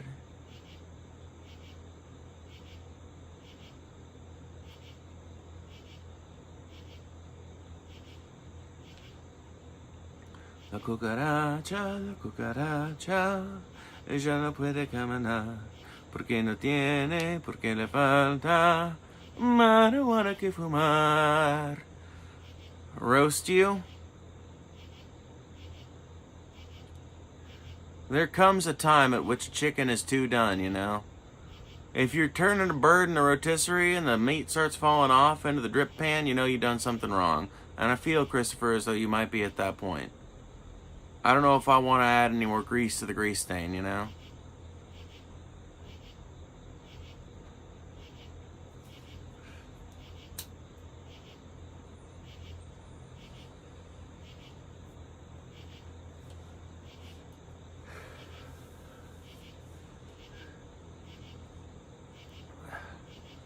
Now you got more? I don't really know anything about you, Christopher. I guess I can look back through your chat history.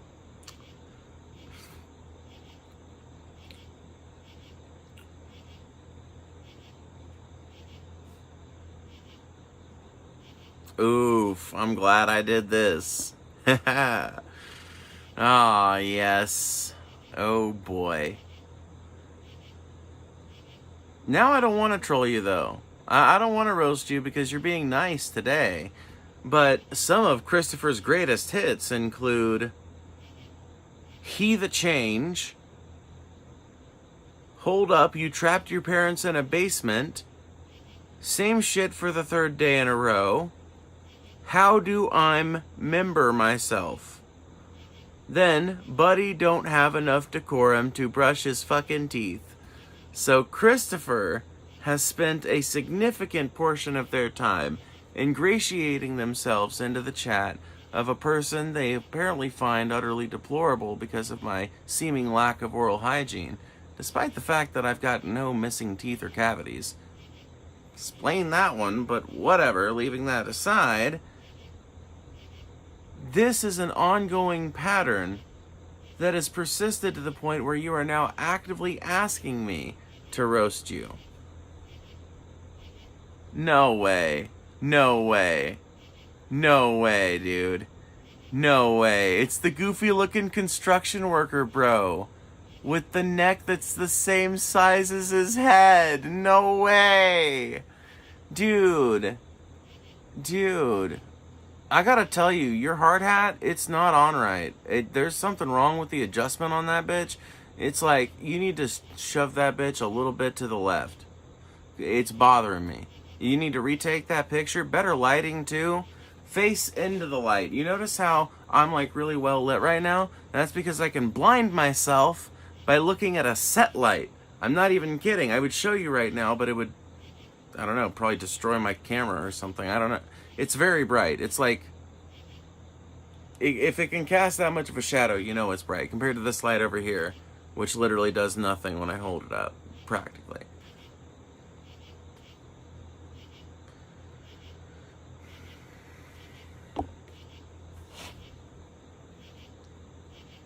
I took it in 2010. Bruh. Bruh. Bruh. It's 2026. You probably look like you probably look like an old man now. You look like you're about 26 in that picture. You could be in your 40s at this point. Bruh. How am I to roast you if you aren't even presenting yourself accurately? Hey, my profile picture might be like a year or two old, but that's it. It's like a year or two. And honestly, I do need to take a new set of, like, pictures. I just need to have a professional hairstylist do my hair so that I've got more, like, hangy downs down here. Because that's really what I want. I'm just going to say it, I want the Ramona Flowers look.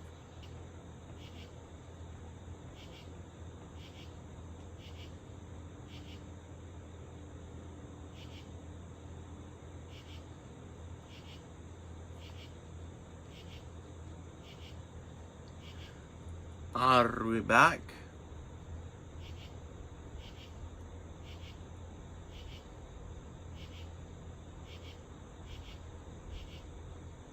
Are we back? Stream back. I blame Moscow Mitch. Moscow Mitch is probably the one to blame.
November 30th, 99. History walking on a tightrope line. Big money pulling on invisible strings. Getting into everything so steep, it's hard to believe. It's in the food and the water and the air you breathe. The chemistry, the biotech, the banker with the bondless check, the corporations and the CEOs, and the bottom line as the profit grows. The money talks, you don't talk back. They don't like it when you act like that, but didn't we shut it down? Didn't we shut it down?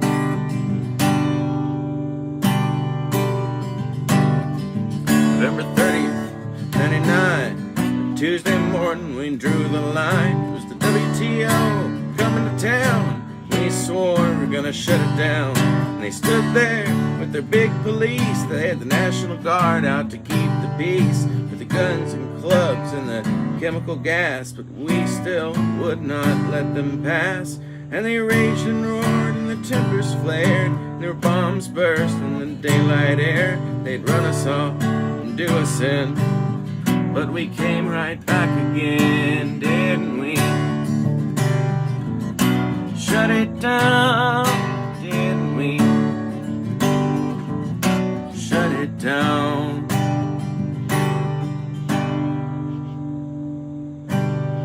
November 30th, 99. Millennium passing as the numbers climb, and the people came from everywhere. Oh, there must have been 50,000 there. And farmers, unions, rank and file. Every grassroots has its own style.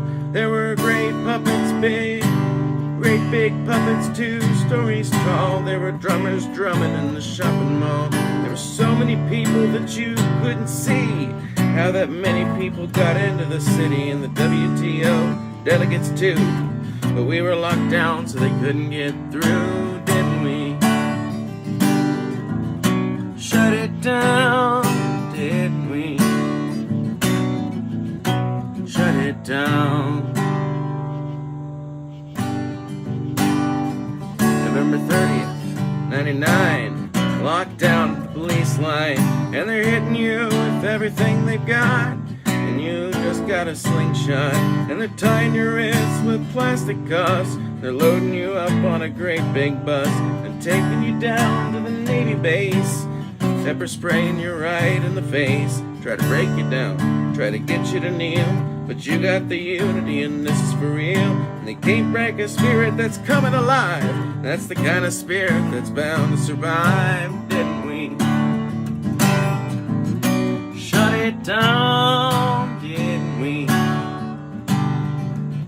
Shut it down.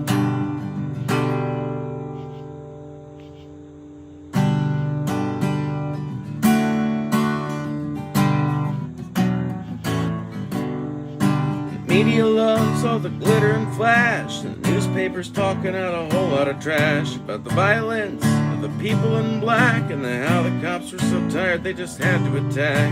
The secrets hidden in that deep dark hole of what they call City Hall may never be told. The mayor's out doing the spin. The police chief quit so you can't ask him. They swear to God and all human law, but I was there and I know what I saw. Invisible stains will wash away in the rains. This old town will never be the same, 'cause didn't we shut it down, didn't we? Shut it down.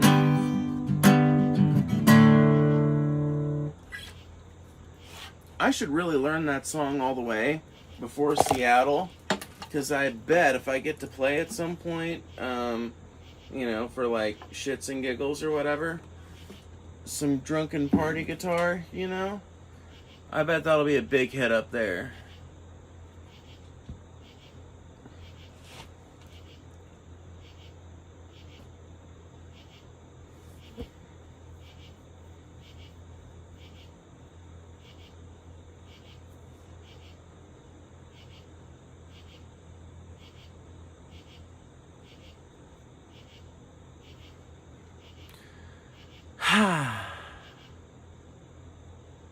Is it just me, or is the audio weirdly quiet?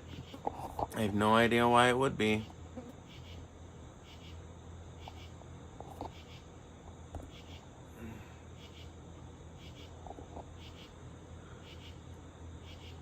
Yeah, I have no idea why the audio would be quiet.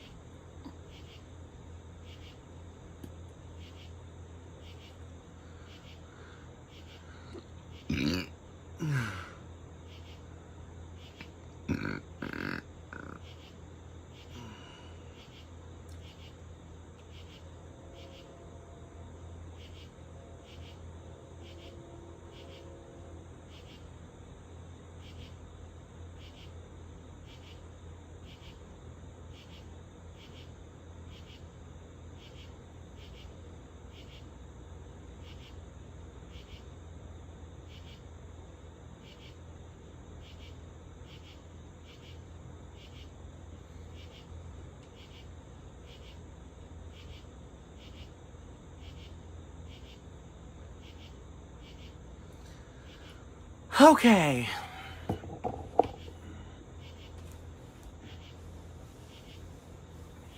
You burn. You burnin'. For this ye shall burn.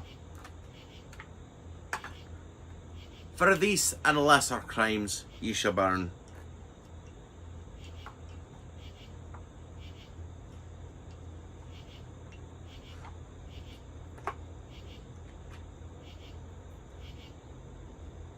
For these and lesser crimes ye shall burn.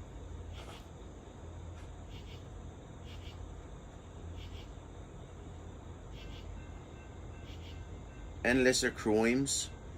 Crimes. I really want to perfect that accent.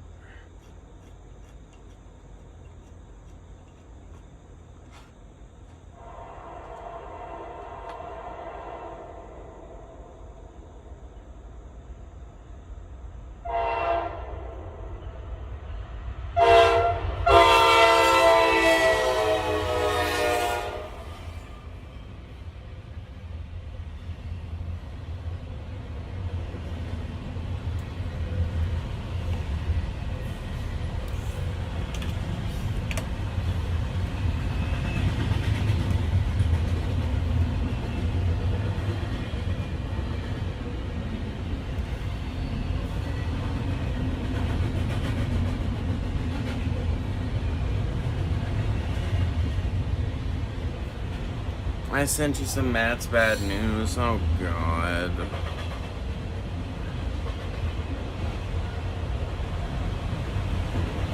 Dare I open it?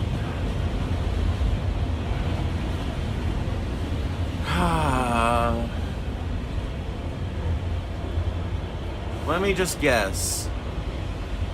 700 kittens recently found eviscerated in local human being's home.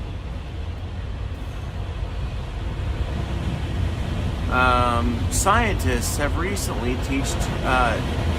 taught chimpanzees how to wield a machine gun. The ocean can no longer support life anymore, and is therefore getting seeded with artificial chemicals to resemble life. Okay, let's take a look at it. Documents show federal surveillance operation in Minnesota targeted progressive groups and unions. Okay, that's not as bad as I was thinking, but that's still pretty fucking bad. This is something that literally everybody on the left was saying back when this stuff was happening. Back when the massive federal surveillance shit that was going on. I don't know, man. Let's just see. Let's just see if it's talking about what I think. Federal agents launched a sweeping undercover surveillance operation earlier this year targeting progressive organizations, labor unions, and other groups protesting the immigration crackdown then raging through Minneapolis, according to court documents filed Thursday. The program, dubbed Operation Puppet Master, was aimed at what officials called a network of conspirators helping, quote, violent opportunists and agitators. The documents were filed in a case involving 15 people charged by federal prosecutors in June with impeding the crackdown, accusing them of conspiring against the federal government through a range of actions, from throwing ice chunks to setting up blockades. Oh, what a horrible thing. You threw a chunk of ice or helped prevent, ice Gestapos from getting into your town. What a horrible thing. The government documents were released Thursday in connection with a motion from a defense lawyer in the case, Kevin Rioch, who requested that officials disclose more material collected during the investigations. The reality, according to government documents revealed in court motions, was Department of Homeland Security officers infiltrating meetings in churches, schools, and parks that were often simply discussions of constitutionally protected protests. A statement from the department said Homeland Security investigations doesn't comment on the existence or status of an ongoing investigation or investigative methods. The statement referred questions to the U.S. Attorney's Office in Minnesota, which didn't immediately respond to an after-hours email from the Associated Press. Puppet Master and a later operation called Project Whipple Shield, which I have heard of, were broad and irrational investigation driven by politics and not criminal conduct, Rioch said in a motion filed Thursday. Take, for example, a January 31st meeting in Minneapolis library, when a Homeland Security report says an undercover officer identified as UCA 9833 listened as supporters of a progressive climate group, the Sunrise Movement, discussed sit-ins, de-escalation tactics, and having a police liaison and safety marshal present during events. During the action meeting, it was made clear that Sunrise Movement organization focused on peaceful protests, the agent reported. Dozens of pages of documents describe agents secretly infiltrating meetings, monitoring activist chat groups, and using license plate numbers to compile names of people who attended gatherings. A slide created by Homeland Security's investigative branch titled The Conspiracy shows 18 organizations from a small Minneapolis bicycle repair collective to the AFL-CIO, the largest federation of labor groups in the U.S.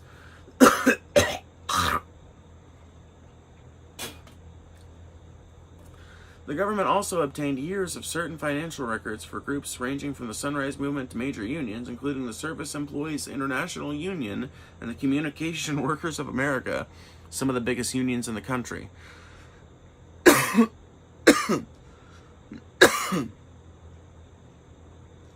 You are requested not to disclose the existence of this summons for an indefinite period of time, warned a DHS request of Fedwire, a money transfer system operated by the U.S. Federal Reserve.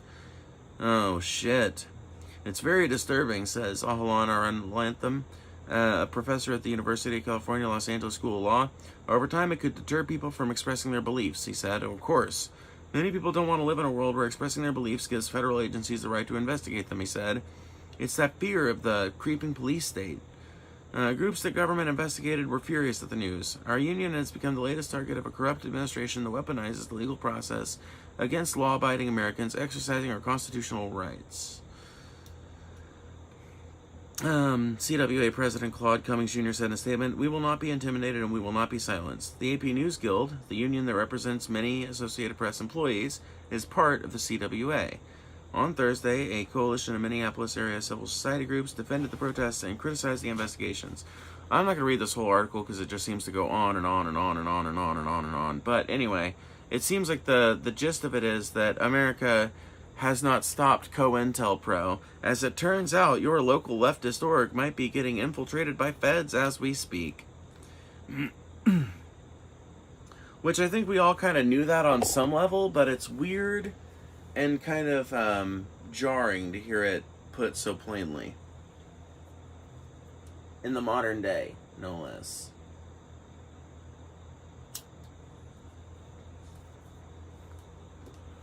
at a time when we've come to expect better. I don't know why we expect better, but we expect better for some irrational reason.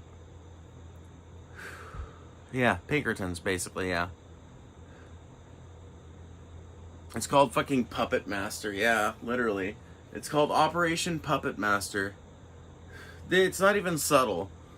It's just, we want to control this. We want to make sure that we can fucking make the narrative whatever it is, and that we can get ahead of any, actual direct action that might happen. It's just...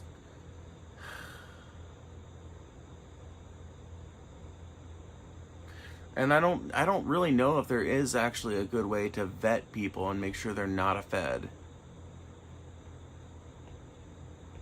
So that's why it's like so many groups just don't even do like talks about the other stuff that anarchists have historically done in the past, because it's like, how do you know? Like, that's kind of the one of the many outcomes of the police state, is that they have cowed us into very specific types of protest and disagreement. Yeah, we're living in a movie at this point. Everything is so predictably cliche. I 100% agree.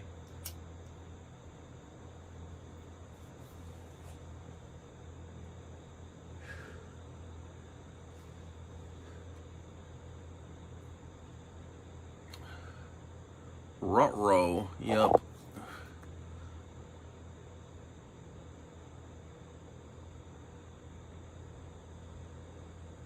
Ba ba ba ba ba ba ba ba ba ba.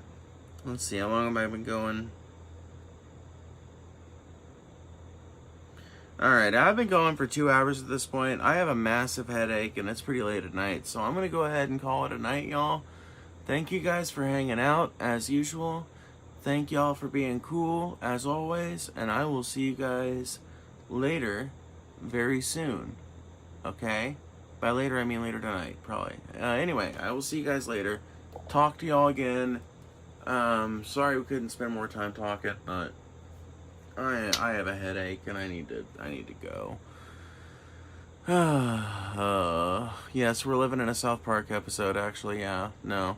I mean, I guess whatever. I can finish this bowl and we can keep talking about this particular thing, but I gotta go really soon. Dude,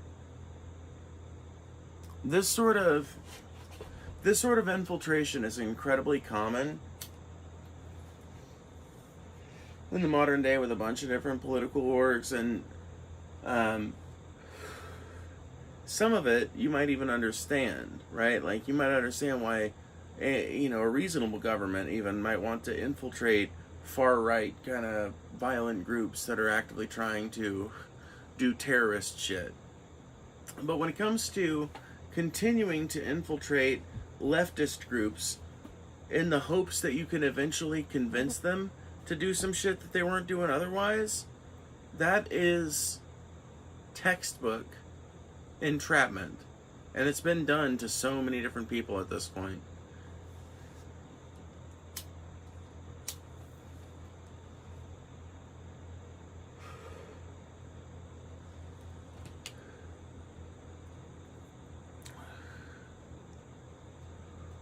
Bye, Feebling. Well, like I said, I'm going to finish this bowl up with you guys, but it's very nearly dead.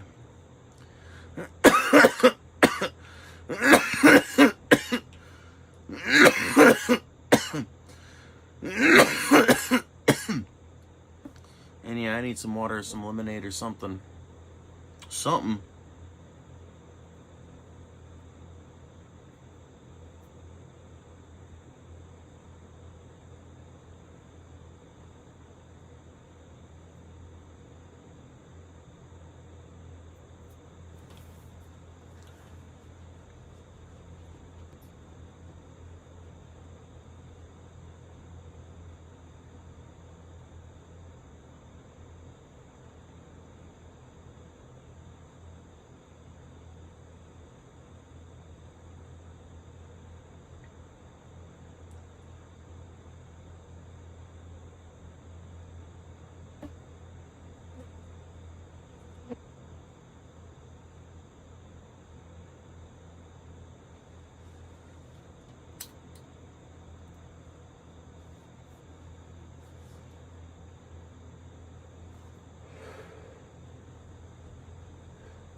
Flee before the birds of wakefulness chirpeth.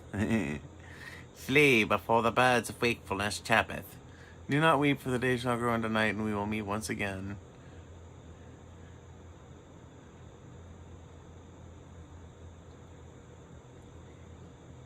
Nearing death is the night, and birth of day is upon us.